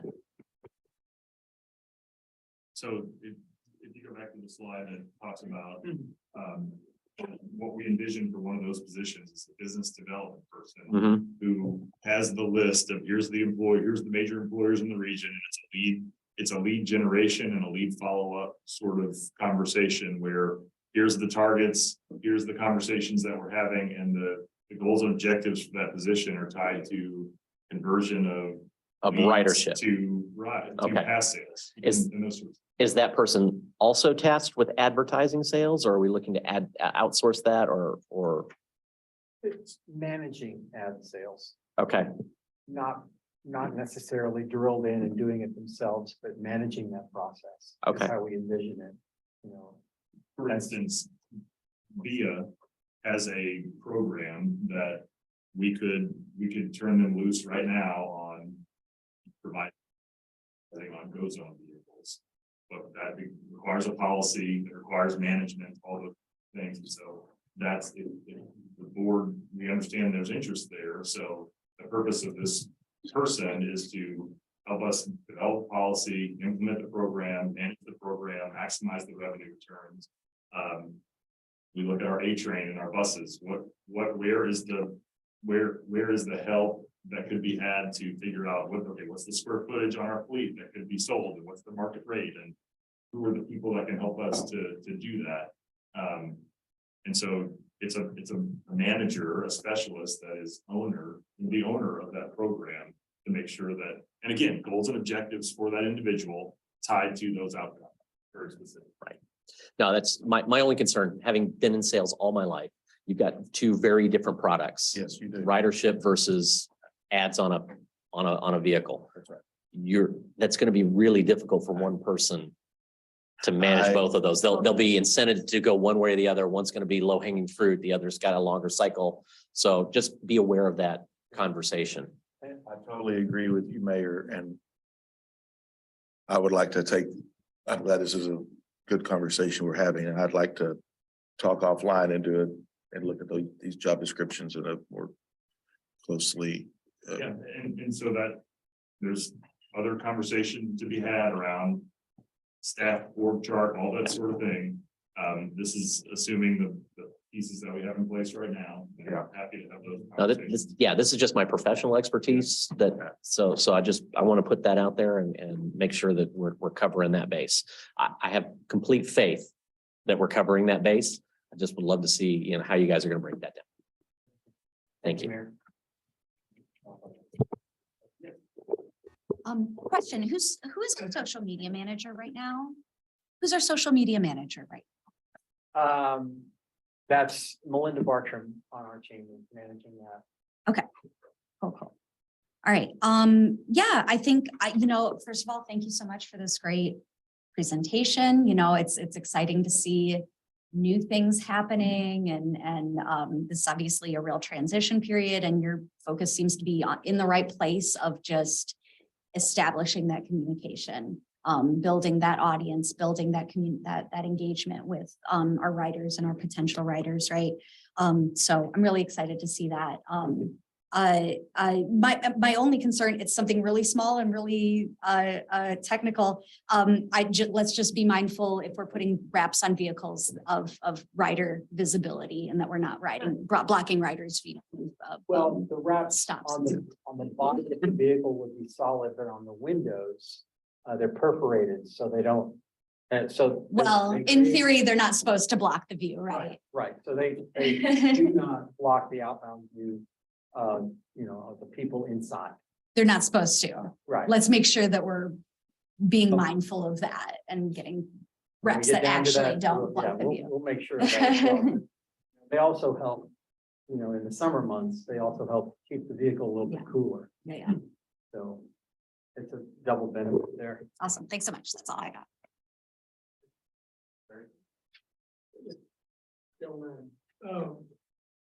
This goes in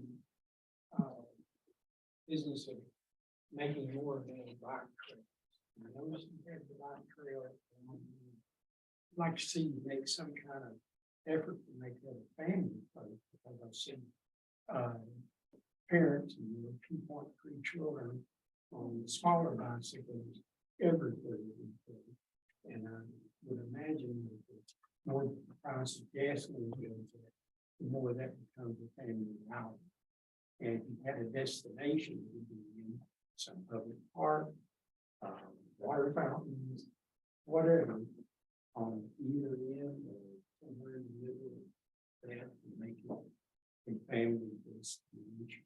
But we're working on an updated version of our rail trail map right now. That's already in production. And the fortunate thing about the rail trail is that it was built really intelligently with connections to a lot of parks that were already in existence up and down the line. And it follows the rail line for 19 of its 21 miles. So it's a really, really big, long asset with a lot of connections into various parts of the community, which makes it a real strength for us. And some historical signs. Sure. Learn something about the city. Absolutely. Thank you. Thank you. Appreciate it. Thank you. And let's move on to item number 5. This is the discuss Denton County Transportation Authority's customer service functions, providers, and alternatives. Submitted by our CEO.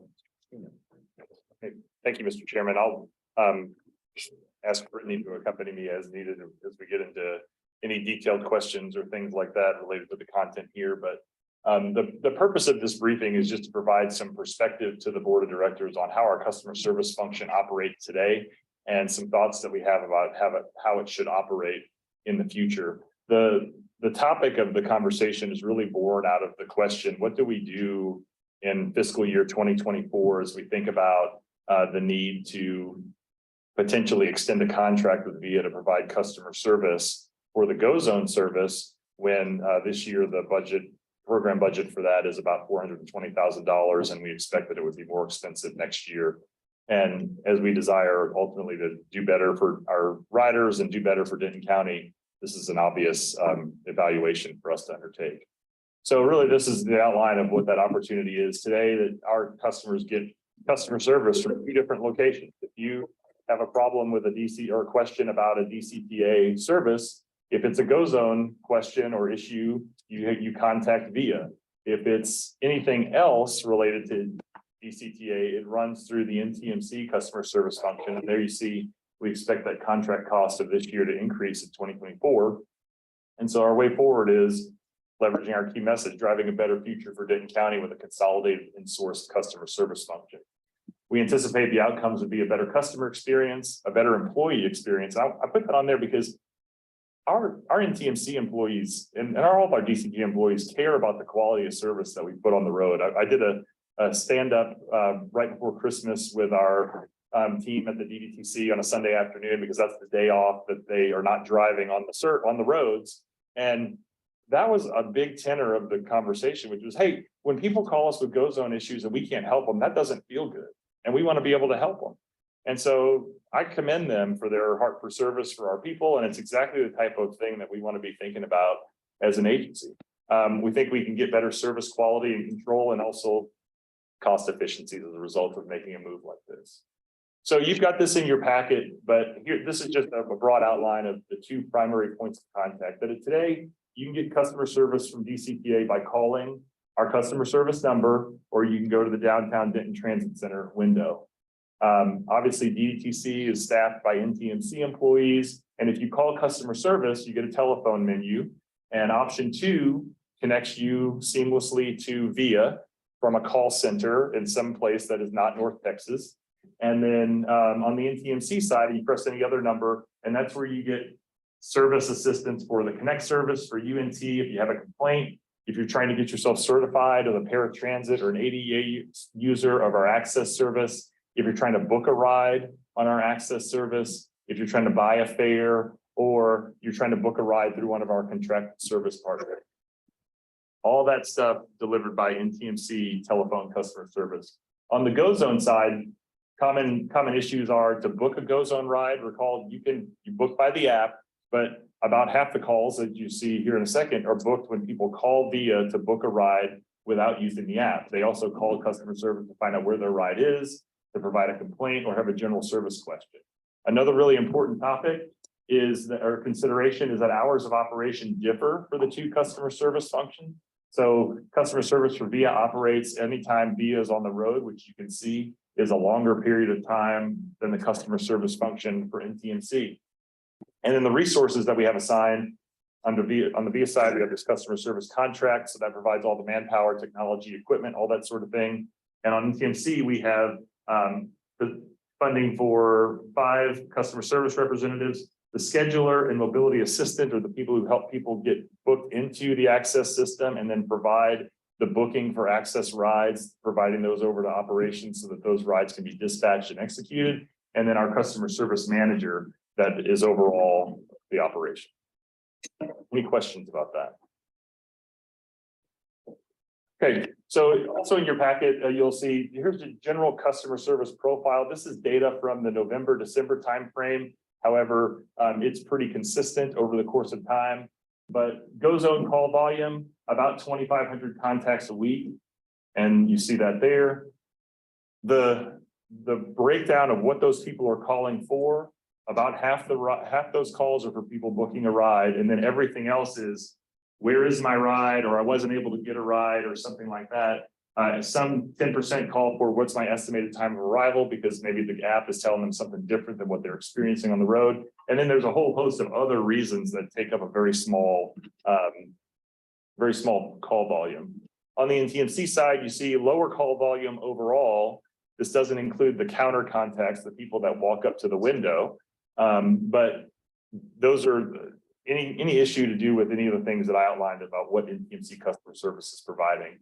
Their NTMC customer service workload also includes the maintenance of those 2,000 plus ADA certified and paratransit certified customers that we have, the processing of new applications. If we wanted to talk about how does that work, manual processes, things that need to be improved in spades through this area. Booking rides for contracted services, help with buying fares, all that sort of thing. Any questions about this? One of the things to think about as we go forward, I don't want to forget this and maybe preempt a question.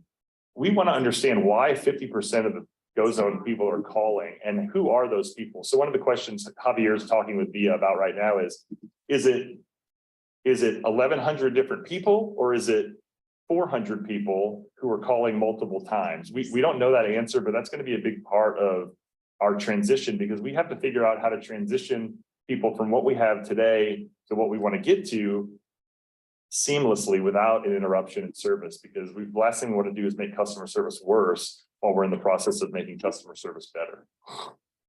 So here's a concept of what that could look like.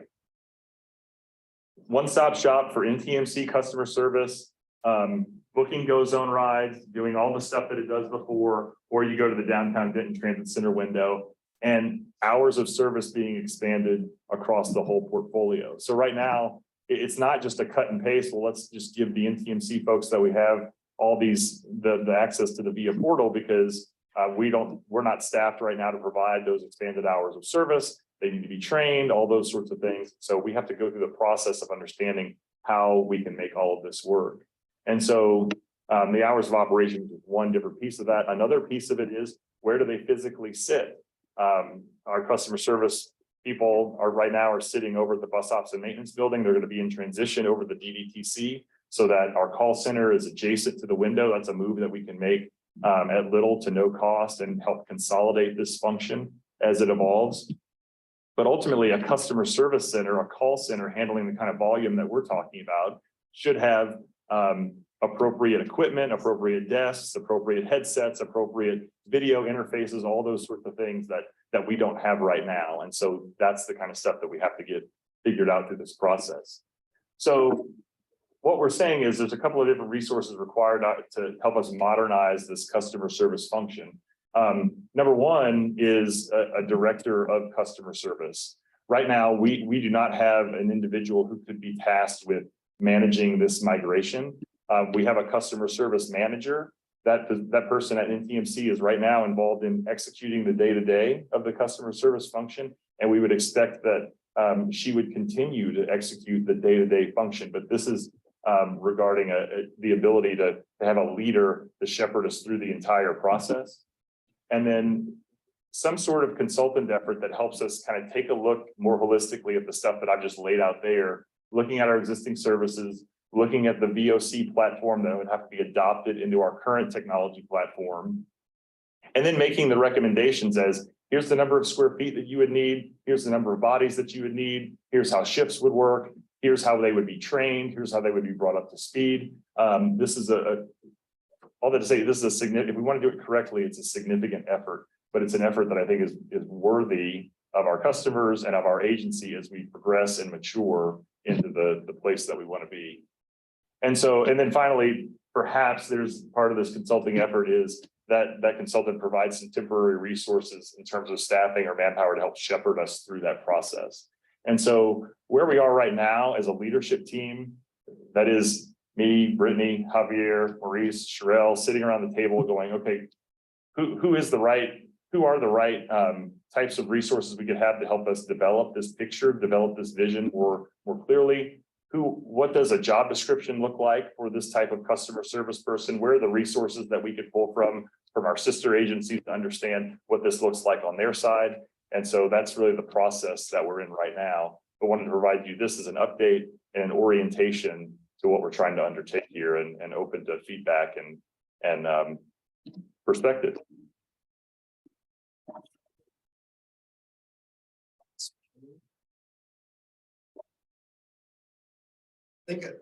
I personally think it's a good direction to bring it all in house. I've seen it happen in my previous life. It's going to be a learning process, and it's going to take a little while, but ultimately, when you get there, it's well worth it. It's just mapping it out. Just more of a comment than anything. I think the people calling in concept is fascinating. Pew Research says that 97% of Americans have a cell phone. Have a cell phone. 85% of them have a smartphone. When we talk to our social service agencies, the first thing they say is we figure out how to provide these folks with a phone if they don't have one. There's a fallacy out there that folks don't have phones. Right. And it's absolutely false. There is a percentage, like on anything in the world, there's a bell chart.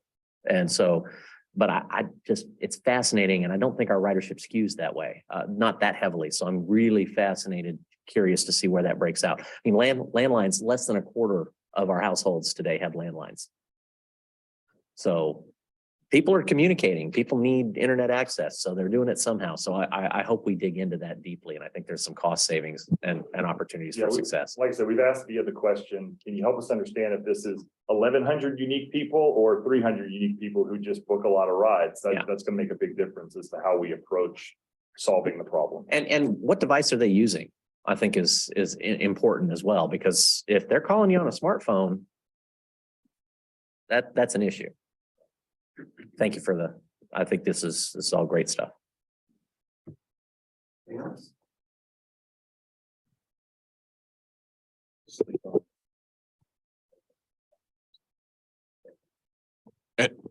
As a social service agency provider, I would say I get an exceptionally number of calls.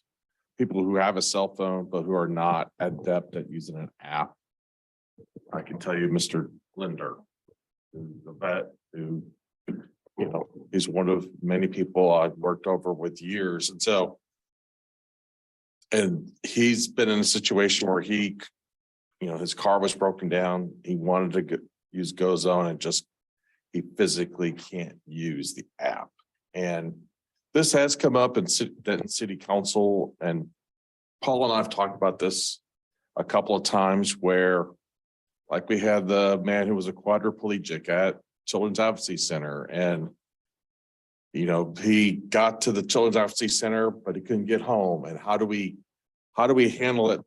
They're unique situations, but they happen enough that, all right, what's the, you know, bypass when, you know, I don't want to have to call Paul, which I did, if he was extremely responsive, and Kristen Howell got involved, but is there a way to, when we need the mayor said, you know, like a hotspot or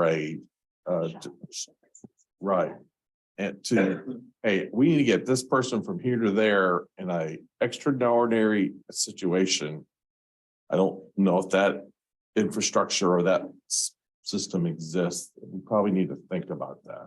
I'm glad you bring that up, because my perspective on that, we need to have that kind of capability. This is the mechanism to get that kind of capability. We're doing the things that we need to do right now to get to that point. Through the intermediate service plan, we're balancing how we use a fixed route service versus a GoZone service. That helps with capacity. We establish a single source for customer service, and the ability for Maurice to call his dispatch desk and say, go get this person. And it's a paratransit vehicle that's already in a route that makes the detour.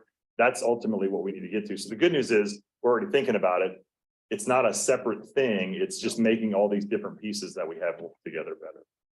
And Pat, thanks for the context on that. I would be hopeful that 50% is not those one-offs. And that we can absolutely focus resources on those. Totally agree. That But piece. there is that piece. They may have a phone, but they're not skilled at using an app. Sure, that's fair. Then we can free up more time for them to get the customer service that they need if we can target that and bracket it better. I appreciate it. Anything else? Great. Thanks. Well, that concludes item 5. At this time, with the board's indulgence, I'd like to go ahead and take about a 5-6 minute recess, give everybody an opportunity to use facilities, grab lunch, and we'll meet back here in about 6 minutes, and we'll continue forward with the meeting. Thank y'all. It's 12:11. We'll take a recess.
Okay.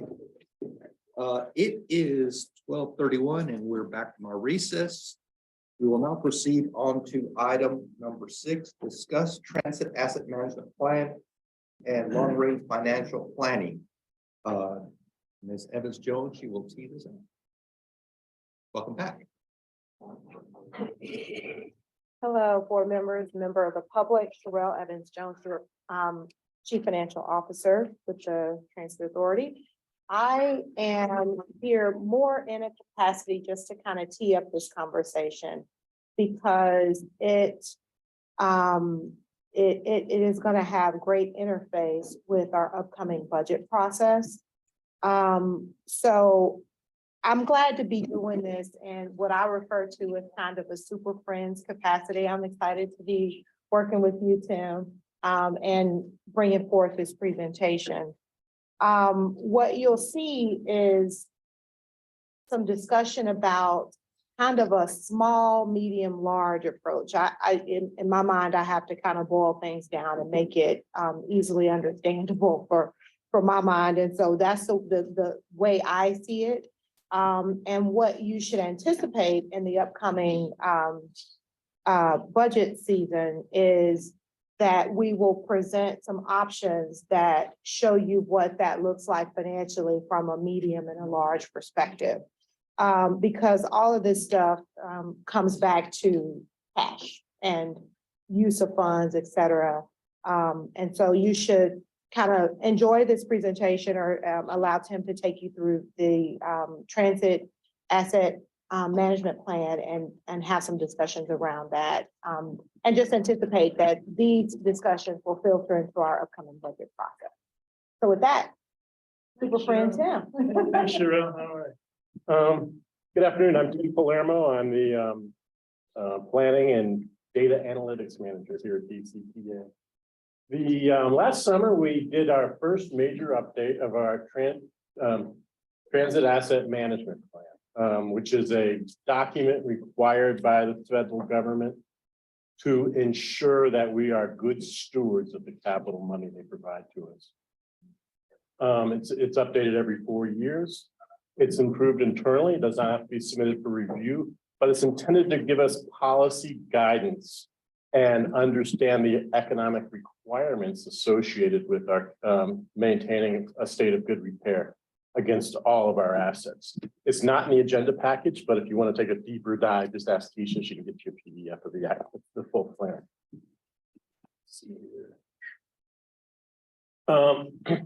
This is the process we went through in developing and updating the transit asset management plan. TAM, it's a new acronym for everything, for everybody. We'll call it a TAM. You'll hear us, refer to the TAM plan. The heaviest list is a full inventory of all our capital assets. Everything from the cranes in the rail shop to our real estate, our buildings, our buses, tools, lifts. We have full inventory and estimate the condition of it as well as the replacement costs associated with it. We took those, ran through an economic requirements model to estimate a backlog, which we'll go over for that, what our state of good repair backlog is, and came up with prioritization and strategies for addressing that backlog over time. Asset inventory, these are all things that were included. The largest elements of that asset inventory are the guideway elements, their track, the bridges, switches, structures. Vehicles, our stations were all reviewed and put into the economic requirements model. Summary of that, 494 lines in the asset inventory. A total replacement cost of $462 million. Average age is about, as you might suspect, is about 11 years. And of the useful life remaining of all of our assets in their entirety, about 60%, 68% still remain. So our state of asset management is pretty good. We're a young agency and we buy good stuff. Here's the condition assessment. Again, vehicles and guideway elements make up the majority of it. The replacement cost.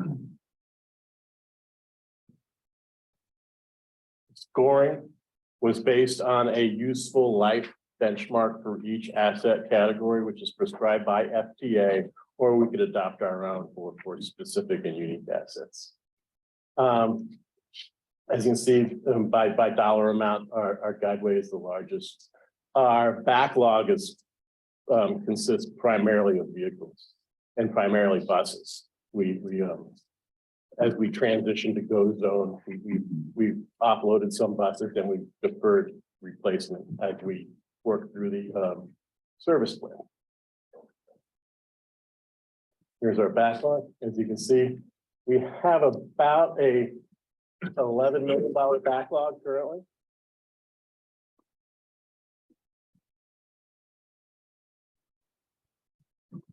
After we ran the economic requirement model, it's about $10 million backlog, vehicles, the majority of that.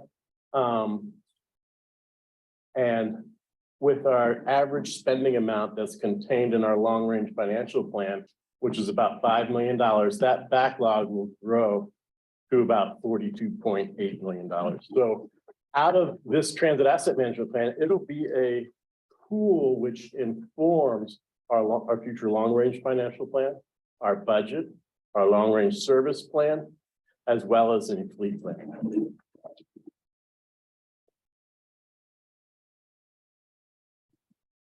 So here's some scenarios, small, medium, and large, that Sherelle alluded to. Our current average, that will increase our backlog. And if it were increased to the medium amount, a suggestion perhaps is $8 million. That will reduce our backlog to about $5 million, which excludes rail replacement in 2041. That's the biggest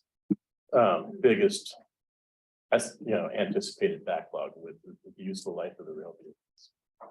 Or take a more aggressive approach with a capital funding reserve. 12.8 million would address, clear the backlog and give us a sufficient reserve to replace the rail vehicles in 2041. Tim, if I could interject here. So last summer during the budget process, we began for the first time giving you a longer range view of heavy maintenance requirements on the A trains. So that's stuff that's going to get filtered into the long range financial plan. That's reflected here, and that's got to be synced up for the Rio Grande Pacific and how they think about, and Statler, how they think about the maintenance of our fleet.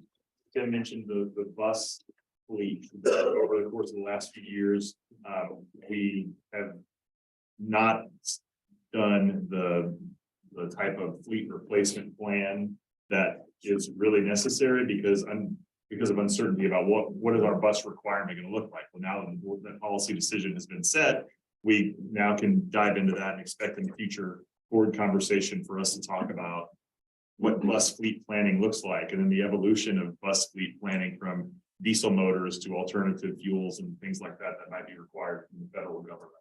And then lastly, the fixed guideway and this bogey out on the horizon that says at some point our rail fleet needs to be replaced. And so that's a bubble that doesn't show up in the long range financial plan, but just like you do at your own house, you start saving for big ticket items well in advance so that you got the money in the bank when you're ready to do it. The reason this is an important briefing in this meeting is because we just had this conversation about $100 million of free cash, air quotes for those on the radio at home. But in reality, there's a significant amount of work to be done here to cause these sorts of plans to be aligned with that long-range financial plan to ensure that they're reflecting reality. And so appreciate Tim doing this work to set the table for that conversation going. Thanks, Tim. Happy to address any questions you might have. This is a discussion item, so no action on it. Is there a way $300 million guideway replacement? That's like asking a city to replace all their streets all over. Is there some way that can be feathered in over a period of years? If there's maybe maintenance ways that you can extend the life of some to allow you to rebuild parts. I'm just asking. I don't understand how that would all work. Absolutely. These things are best done incrementally. The asset management plan is updated every 4 years, so there'll be a prioritization of improvement investments with each subsequent upgrade and with just good capital facilities planning. And I will also jump in and say, this is kind of where that financial stewardship component comes in. So we saw the audit conclude, very large amount, very strong balance sheet. I mean, that's something to be extremely proud about. That comes down to a lot of unrestricted fund balance. The stewardship comes in where we have to set funds aside, you know, over periods of time and hold the course, hold the line for when these years come up, these out years come up, and we have very large capital outlays to be able to maintain and update and improve the facility. So that's what you should expect to see in some of the budgeting process coming up is modeling out the $8 million and the $12.8 million option, because what that's going to do is begin to set aside funds to make sure that we are ready to go. The report contains multiple scenarios for clearing the backlog with different amounts of reserve.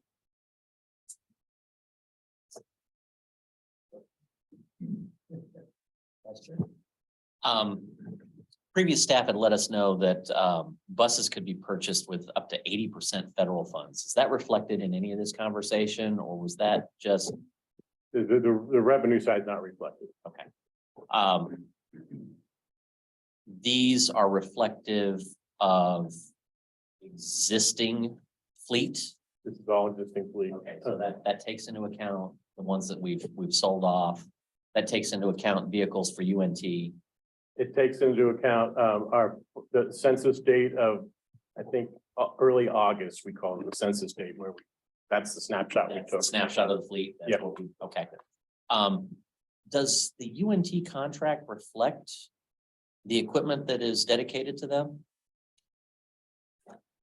Those have to be, those are, we count those as fleet for NTD reporting and are required to be counted in asset management. Okay, and so that gets back to my the stewardship concept. Is there a piece of revenue coming from that contract that is getting set aside to replace The contract calls for a portion of that revenue to be set aside for complete replacement. Our job is to ensure that the long range financial plan reflects that. Okay, because that gets into a really interesting conversation as we look to maybe make that a year-round service. And so you told me to park my question for section 6. You ready to take me through that? So I've got depreciation. And then I've got state of good repair. And I see those as kind of as linked. Maybe I shouldn't, but I see those.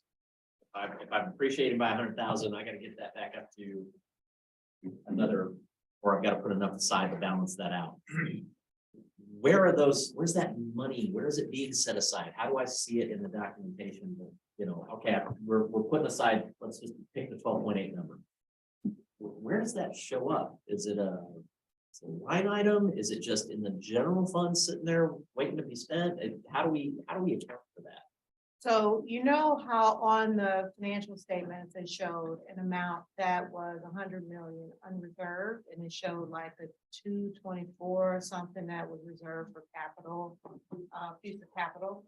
Basically, as we begin to go through this process, we will begin to shift more of that into that reserve future capital. And I think that's the reason I kind of talk around this is my colleague, Mayor Hudspeth, has made comment. And not unreasonable that there's a large chunk of what looks like liquid capital sitting here ready to go. I would contend that there is very little liquid capital sitting here ready to go, but I can't show him that allocation. And it's the same issue we have as a municipality where my general fund maybe has a large number in it. But 25% of that is set aside because the bonding agencies are required. And I'm gearing up for a capital expenditure on whatever. If I can't express that clearly, then I get comments like, well, they just are hoarding money and they should be rebating us some of our dollars. or they should be spending that on increased service. So yeah. Right, so that is one of the reasons why we thought this was an important conversation to at least have some initial discussions on, to make you aware that our current spending levels in terms of our current reserving levels is not going to clear that backlog, you know, and to take some more aggressive steps to make sure that we are able to maintain the fleet, the assets, the infrastructure that we have, and to be able to replace it when that time comes. So what you should begin to see as we go through this budgeting process and with the long range capital planning is an intentional not sitting that in unreserved and begin to reserve those funds so that it's almost like you take it out of this cookie jar that you're looking at to be able to do other plans with, because these funds are spoken for if our intention is to be able to maintain these assets at this level. So should the board expect to see additional line item cookie jars? Yeah, perfect. Thank you. Cookie jars. Yeah. And this is not to speak to invest or any other thing that the board may want to undertake in order to drive ridership and growth of the system. It's all a choice. It's all a choice in the use of funds. Yeah. Absolutely, and the more clarity I have on where the cookie jars are, the more I can say, you know what, we're not gonna do quite so much oatmeal raisin this year. Right. All right, now I'm done. Remember Al Gore, you had a lock, remember that? So I don't understand his confusion, but certainly that gives him more clarity. And even on the municipal level, sometimes some cities show it, some don't, and then you're sitting there going, well, what is it? And I know for the general population, if they don't see it in that document, they're gonna be like, well, that's free cash, right? Yeah, regular citizens, not. Capital. It's in a separate account for capital replacement, capital improvement plan. Right. And I like to see it broken down. This is for this train. It's got 5 years left and we're gonna be putting X amount to replace that or whatever that looks like. Yeah, the desire a lot of times is difficult sometimes for the public to understand when they see such large sums of money that are sitting in potentially an unreserved status. And so we want to make sure that we're transparent and helping them to understand the longer range plans for that money, to make sure that this agency and what we do is there in perpetuity, but also moving funds into a status where it is most appropriate based on their intended future. That would give the board greater knowledge of how we can move things around. And now that I understand, okay, looking at a $170 million expenditure by 2041, okay, I need to find ways to. So we got to put your fund that says future guideway, another fund that ends up saving future bus fleet replacement, future rail car replacement. And then capital expenses to go to expand the system. You have to go to downtown Carrollton, et cetera. Yes. So this gives me a lot of clarity. I appreciate this, Tim. Ms. Evans Jones, one thing that I might ask you to take a peek at since we start looking at this, the elephant in the room for me on this one is that this could impact TRIP or ELAP funding to go back. So let's kind of, so much cash. yeah, let's kind of have that conversation, because now we're talking about setting stuff aside, but that one is activated on a different policy. So I don't know if you've already got that on your radar or not. But It is, it's definitely something that I've thought about, because again, you know, all cash is fungible and you have to make policy decisions in terms of how, you know, how the board overall would like to be able to use those resources. So yes, that is one of those things that could be potentially effective, but it would be a decision of the body overall. I have a response to that. I looked at our long range financial plan as it sits today. the single biggest line item in that long range financial plan is our trip obligation.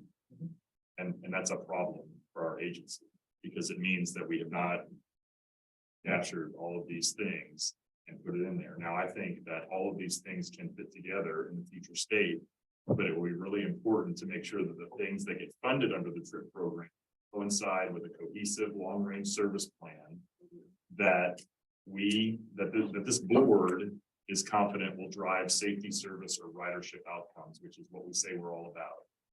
Today, I think we did good trip projects. I think we have the program is healthy and it's working the way that it should. But we have the opportunity in the future to better align DCTA objectives and city objectives so that we all get what we're after. So thank you for bringing that up. And the fiscal year 2023 trip call for project is currently active. So please, reach out to your public works officials for your jurisdictions and have them reach out to me if they have any questions for the application. I thought that trip program was gonna sunset. It's 5 year. Yeah, I thought it was a 5-year program. Well, I fully intended to have a review of it in 5 years and re-extend it, so I mean. I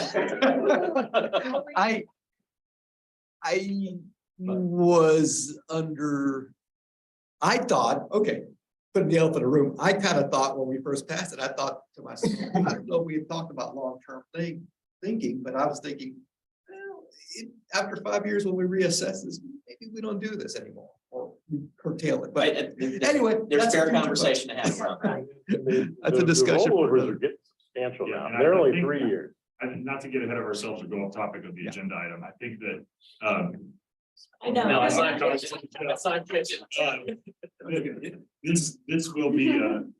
this will be something that we need to address through the long range financial planning process. So our minds are already there with, so. Thank you. Any more questions? Any other questions? Mr. Palermo, thank you very much, sir. Thank you. Well, now that takes us to item number 8. This is discuss the federal legislative update. And I think Ms. Farr is going to set the stage for this one. So I'll turn it over to her.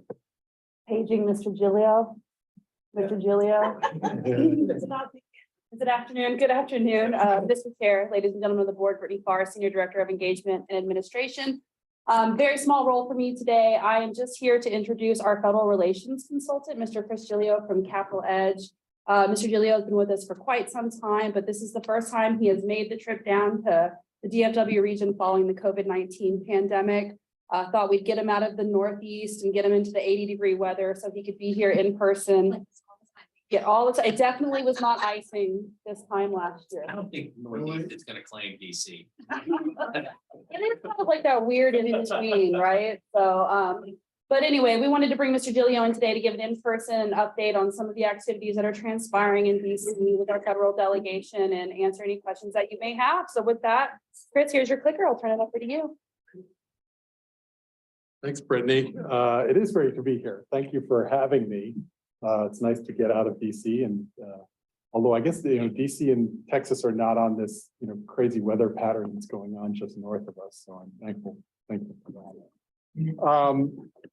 that. Brittany said, "Oh, and I'm really sorry, Chris, I put you on last year," and that's okay because it was great to listen to all this stuff. I will sometimes peek into your meetings online and look at the thing, but it's fun to hear all of this in person. And also realize the federal nexus to pretty much everything you guys talk about. So it's great for me to learn all these things. So I'll go briefly through my and don't tell anybody I'm not using the right marketing materials here, but I'm using the old green here, but just a few things I wanted to go over. So first of all, I wanted to talk about budget, right? It's all about money. And I think the last time we talked, we spoke that the FY 2023 budget had not been enacted yet. So late December, right after the holidays, Congress managed, right before the holidays, they passed it. The President signed into law the FY 2023 budget. That's a full 3 months after they need to do that. October 1 is the start of the federal fiscal year every year. It's been about 25 years since Congress did that, so it was not unusual that we went in December. So the nice thing about programs at the U.S. Department of Transportation is that I call it the IIJA here. The president calls it the bipartisan infrastructure law. I'll just call it the 2021 infrastructure bill. Sort of provided some protection to federal transportation programs from potential cuts and things like that. It being a 5-year bill and sort of providing that money into the Highway Trust Fund. So we didn't see any significant decreases. I would mention with regard to DCTA programs, federal formula programs, the infrastructure bill provided a pretty big increase in the first year of the 5 years of this bill. And so we received about $3 million, about a 32% increase in federal funding for fiscal year 22. And then it kind of levels off after that. So that's why this year our federal formula funding is probably about kind of similar to FY22 levels, but still well above 2021 levels. So and like I said, overall, the IIJ kind of retained funding for most federal rail and bus programs, and in some cases with some increases as well. The final thing I'll mention, and we've already spoken about the CRISI program before, for any of you who don't enjoy these acronyms, it's Consolidated Rail Infrastructure Safety and Improvement Program. Is that right? Yes. And one of the things that's been a bugaboo for me for many years is when CRISI was established, there's a difference between commuter rail and passenger rail and bus and all. So for whatever reason, in CRISI, the only way that commuter rail systems could apply for CRISI funds is to receive funding for PTC, for positive train control, nothing else. And we've been successful in doing that, but there are other needs. And it has grown through this infrastructure bill to almost a $1.5 billion program annually.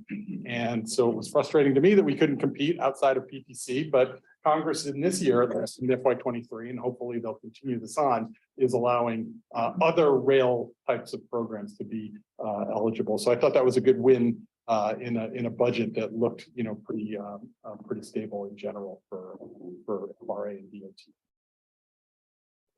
I thought I might talk a little bit about the infrastructure bill in general. We're kind of 1 year into it, maybe in a little bit of years into this 5-year bill, and so I thought it might be worthwhile to talk about it. As I said before, the infrastructure bill is sort of two big pieces. One was a 5-year reauthorization of existing DOT programs and provided us with those nice formula program increases. The other half of it is what I kind of call new money, and that was providing really large increases to creating new programs and existing programs, and not just in transportation. So for those of you who are sitting on councils and on boards, that water resources and broadband and cybersecurity are also part of this infrastructure bill, but DOT also got a big chunk of it. And so I just had, kind of a sampling of the size of these programs that are kind of available for the next 5 years. And DOT's award, while they've got notices out for I think there's one more program left in the first year of the infrastructure bill yet to be announced. So almost all of them have been announced to provide applications. About half of that have been awarded applications. Again, here's a sampling. All these programs over $1 billion, and this is annual. This is going to happen over the next 4 years. And so one of the things that I mentioned here with regard to Buy America, the president, we talked about the State of the Union with regard to the finance. Joe Biden in his State of the Union address, mentioned that he wants to kind of strengthen these Buy America provisions, and the White House Budget Office followed up in the next week or so after the State of the Union with kind of an announcement that we're going to kind of tighten these Buy America, tell us what you think, kind of notices. So I feel like that is something, again, sort of financially that we need to look at, that, that often will increase the cost of programs. Waivers are going to be harder to find. They've been easy in the last couple of years, but I think we're going to find that to be harder with regard to that. And then finally, looking at that half of the first year money that's been awarded, it appears that the Department of Transportation is pretty clear in their, kind of keeping to their priorities, which they were clear about at the beginning. Safety, modernization, climate change, and equity were the four sort of pillars of what the Department of Transportation in particular wanted to do with their money. And they seem to have stuck with that. I will also say that they seem to have done a pretty good job of spreading that money around geographically, urban, rural, and all of that. And I know for a fact that they work very hard. Then I thought I might talk a little bit about the 118th Congress. We have these 2-year sessions of Congress, and in January we started the 118th Congress. Of course, the biggest change we will see is the House is now the Republicans are in the majority in the House. It's a super slim majority. It might be the smallest majority for either party since World War II. I think someone recently told me, and you could see through the votes, the must-see TV votes with regard to Speaker McCarthy trying to get his post, had to go through 15 ballots to get the 218 votes necessary to become Speaker. 218 is also the number that you need to pass legislation in the House, and so you can see that Republicans can only afford to lose 4 votes on any given piece of legislation that they'd like to push. The Senate majority is equally slim. 49-1. I offer up Senator Kirsten Sinema from Arizona, who was a Democrat, now says she's going to be an independent and not going to even caucus with Democrats or Republicans. She's purely independent. There are a couple of other independents like Bernie Sanders and Angus King from Maine who call themselves independents, but they caucus with Democrats, and so they're part of that 50. So anyway, very slim Senate majority as well. In addition to that, 50 Democratic votes is the vice president who's there to break ties as well. Denton County congressional delegation, for as long as I've been doing this, Dr. Burgess has kind of had most of Denton County and kind of been the sole purveyor of federal relations and done a great job of it. He's a big fan of this agency and has done great. But we've got some new members who have big and small pieces of Denton County, and I think we should use that as an opportunity to educate them about that. Congressman Ronnie Jackson has most of the city of Denton, and so a lot of our service area will be included there. So educating him on what we do is a good thing. Pat Fallon has a little sliver in the Frisco area, I believe, of the county that sneaks in. Same thing with Congressman Allred. He kind of sneaks in. I think he has one of our stations in his district, one of our A-train stations in his district. He kind of sneaks in that southeast section of the county. Interestingly, for Congressman Allred, he serves on the House Transportation and Infrastructure Committee, which has jurisdiction over highway, rail, and transit programs. And so hopefully he can be a great resource for us. I'd also mention pretty much, our Senate delegation is the same, Senator Cornyn and Senator Cruz. Senator Cruz is now the ranking Republican on the Senate Commerce Committee, which has jurisdiction over all rail issues.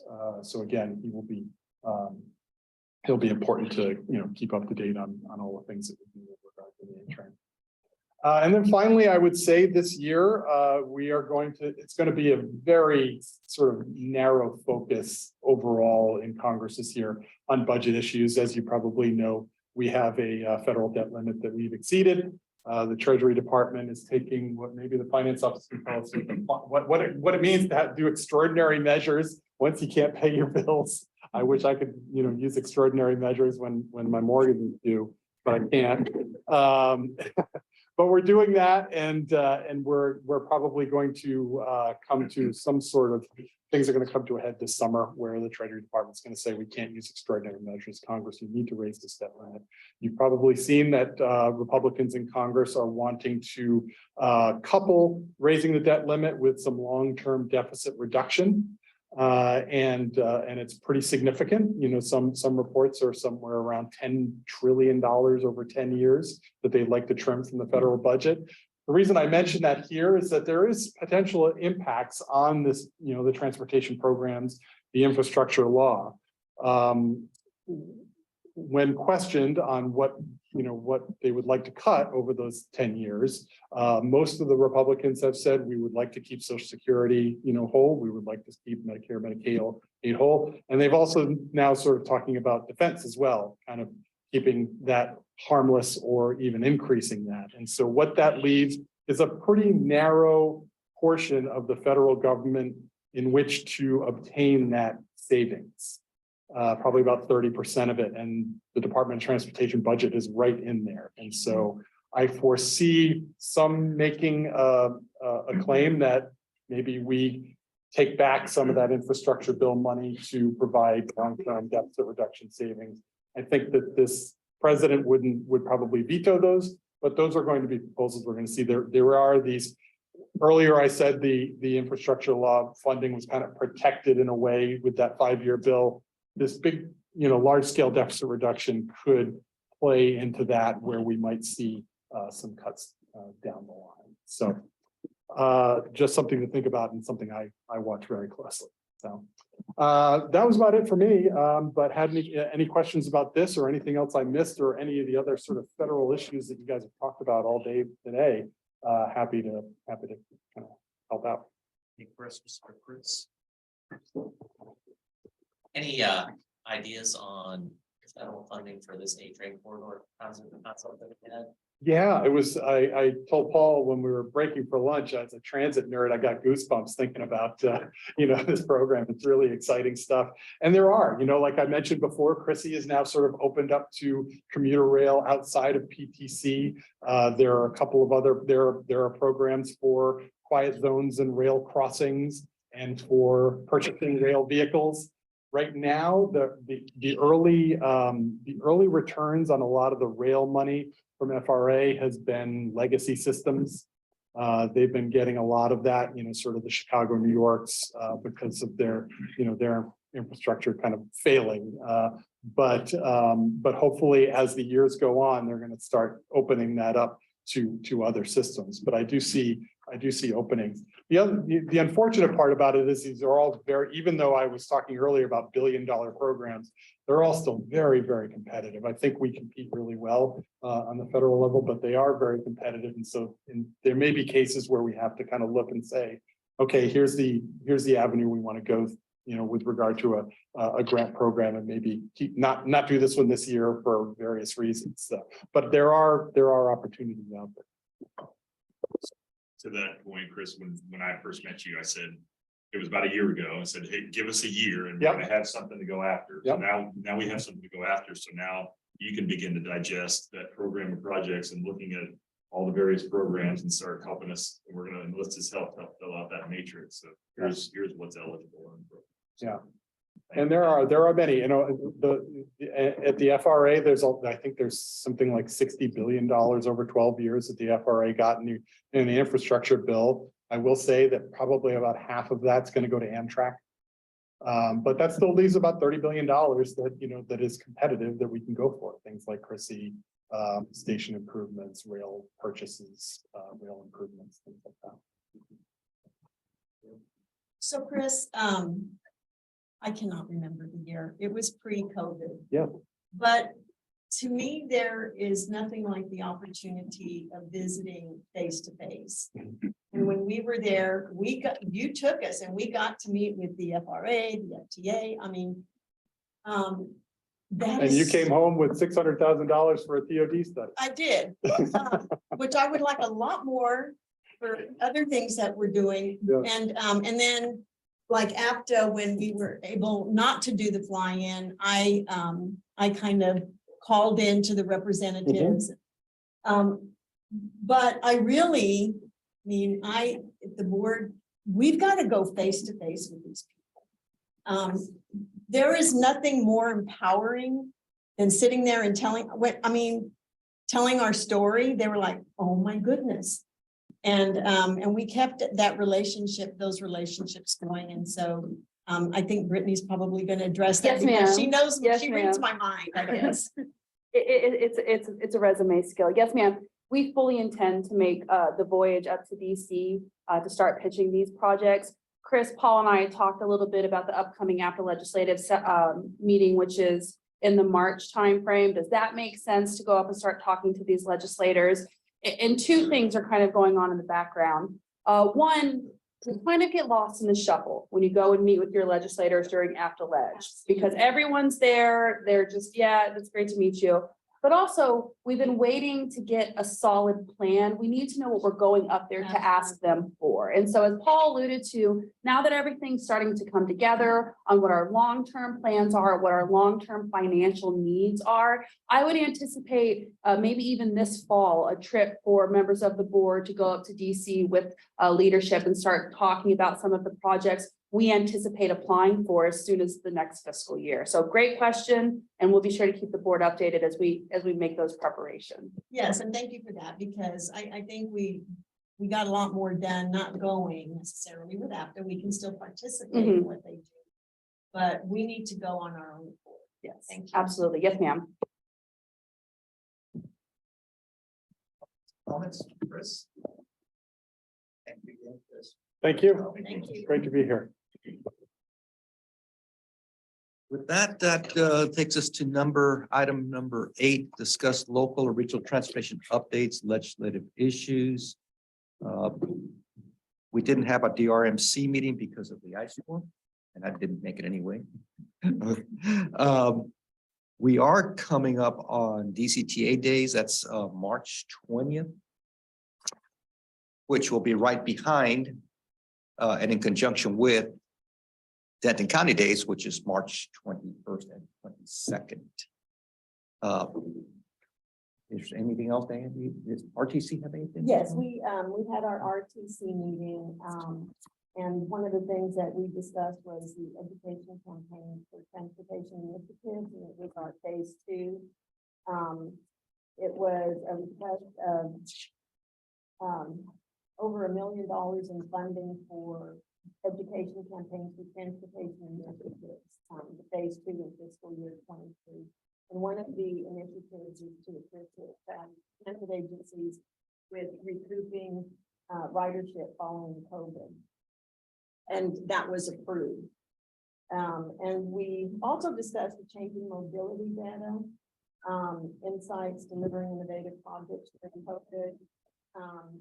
And based on the presentation, as I kind of alluded to earlier, you know, while most of the transportation modes in DFW have recovered from COVID, transit is still down 36%. That's their message across the region. So, but due in large to our GO zone, we were, you know, we've gone, we can boast at 100% ridership recovery in our member cities. Not that we don't have work still to do, but I thought that that speaks well of what we're doing.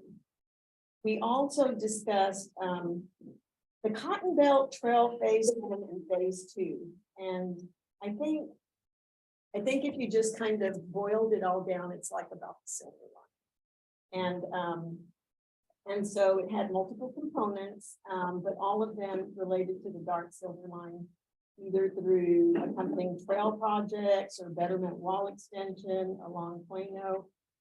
So essentially, NCT COG was seeking approval for 17.75 million with 3.55 million regional transportation development credits for phase 1, Cotton Belt Trail property, and at the end it was approved. It also included support the DART partnership submittal of the TxDOT statewide TA call for project application funding. So it was a lot of money, 7.5 million federal for phase 2 projects. We understand that there's a lot on the line for this for DART, and it was approved unanimously. And then the last item was the regional safety performance targets, which is the FAST Acts, which requires certain performance measures to be included in the long-range metropolitan transportation process. And the performance measures are similar to what we discussed: safety, infrastructure condition and system. So in December 2017, the Regional Transportation Council adopted 2018 targets for roadway safety performance. And in February 2019 affirmed that support through target year 2022. The adoption of the new safety program target setting the next 5 years were required. As we here at DCTA have talked about the focus on safety, service, and ridership, we all voted to approve that as well. And that was pretty much from our RTC with the North Texas Council of Governments, just to remind everybody that the next phase of the region-wide transit survey. So DART and TRE start their 2023 with survey to gauge demand and meet needs. And we're talking about bus, rail, on-demand passengers are going to be asked to provide input to improve the system. So we'll be keeping an eye on that as well. The regional transit travel survey actually began with DCTA Trinity Metro and Arlington via last fall and will continue the spring of this spring actually. And this time including the TRE and DART as well as the Go Link on-demand services. So it's going to be a voluntary survey, which hopefully helps the transit agencies understand how riders are using the transit system after COVID, as well as provide a clear depiction of socioeconomic characteristic of our transit users. So just wanted to give that update. And that's all I have. Paul, do you have anything? I have two quick ones. Yes, sir, Mr. Chairman. First is North Central Texas Council of Governments is completing their second of 2 public meetings for the Denton County Transit Study this evening at 5:30 at the Denton Senior Center. Recall, this is a study that's being executed by COG unilaterally as they look at transit needs and requirements across Denton County that does not include the DCTA service area. DCTA participated in the first one. We will not be participating in the second one, but just wanted people to know that if you have an interest and are in the area and want to go to that meeting, it's this evening at 5:30 at the center. Also wanted to point your attention to the packet in terms of the informational reports. You see that we've added, in addition to ridership monthly performance, we've added safety and service performance as part of our regular reporting cadence. As we said, we wanted to, so thanks to Javier and Maurice who led the effort to pull this data together and have it on a regular basis. And then I want to commend Tim for his continued evolution of the ridership memo that highlights a few different things that are really good news stories for DCTA. We are up 36% on ridership across the whole network this year. So recall, we doubled ridership from 21 to 22, and now we're up 36% this year. 4 months through the year, if we continue the pace, we'll be nearing 3 million this year. And so that's a really strong start for us, a lot of momentum for DCTA. That includes up 27% on bus, up 22% on the A train, and then Go Zone, because of the additional investment that was made, it's almost a 75 or 78% increase. Interestingly, we've been tracking what's happening to the Connect service with the increased frequency investment that the board made last summer. In January, the first month of data that we have, Connect 3 is up 30%, Connect 6 is up 71%, and Connect 7 is up 31%. So I can't tell you that that's because of increased frequency, but there's tailwinds across the whole network. There's tailwinds on Connect ridership, and so we're going to continue to look at this month to month so that you all can be informed as you think about intermediate service planning. 2 other things I'll point out in the information reports. Number 1, we will be amending our interlocal agreement with DART for the Joint Rail Operating Facility. That information's in your package just because the dates that were first codified are going to elapse based on equipment delivery and all that sort of thing. So that'll be a staff-driven effort. And then the last piece is COG has given us the opportunity to apply for funding for bus stop rehabilitation and potentially an A-train ridership enhancement program to run the train on after hours and coinciding with downtown Dallas events. So we can see if there's demand there that would inform investment decisions moving forward. So with that, Mr. Chairman, I'll turn it back to you. Questions for Paul? Okay, I got a few in there. Sorry, boss. And these may be things to just kind of deal with offline, but I do have a few questions on. I saw seat unavailability between the two zones. What's different? So I'd like to maybe get some clarity if we understand why. I think some of that may be around how many vehicles were dedicated to which location. I'd like to see how that rolled out.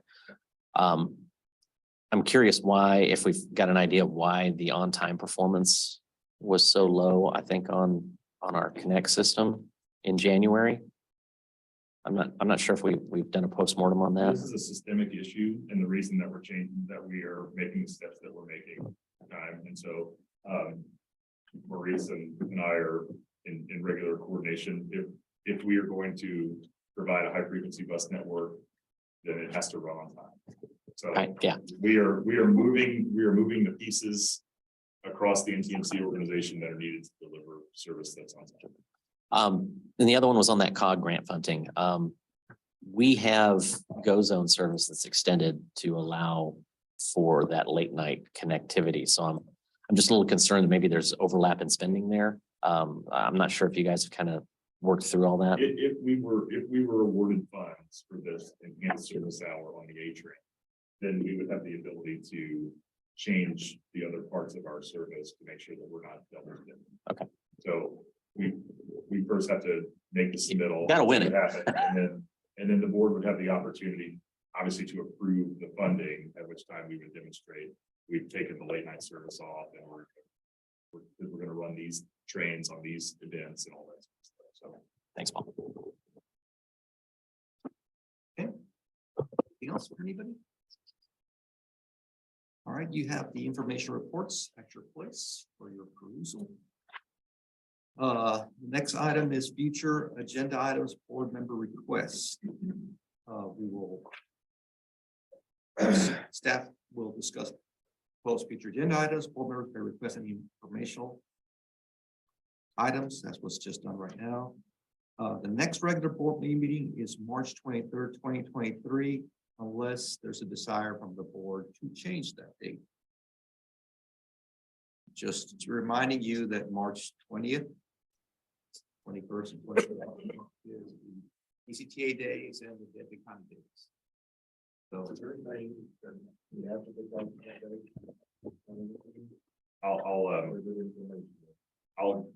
I'll need to look ahead and I can provide that to the board.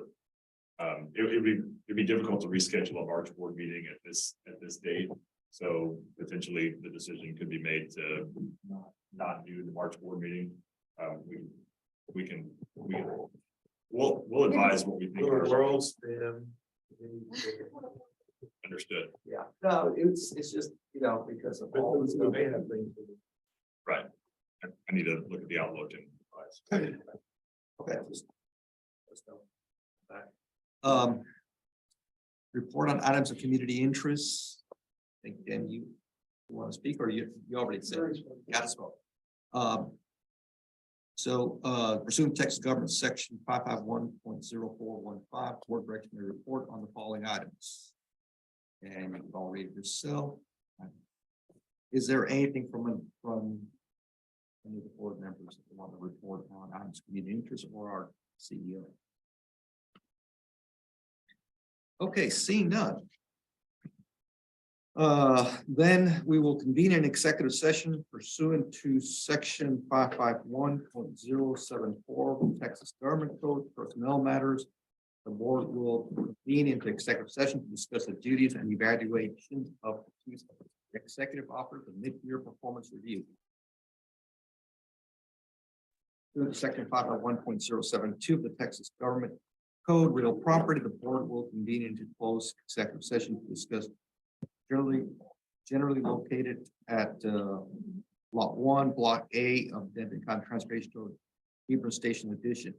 Why don't we do, Paul, would you stay in for the second one? Yes, sir, I can. Let's do the second one first. Okay. And then after that, we'll ask. Sounds great. First.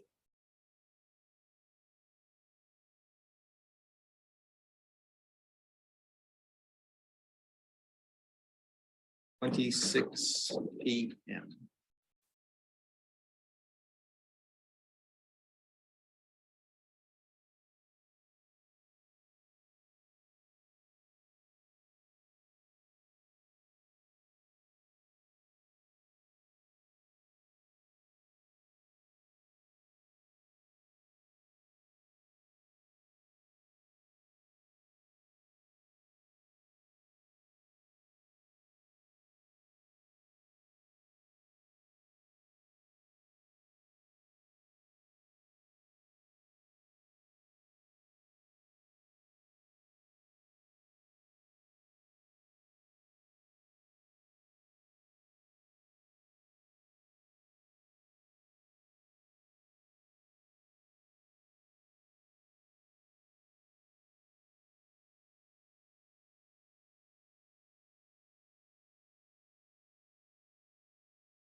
Okay.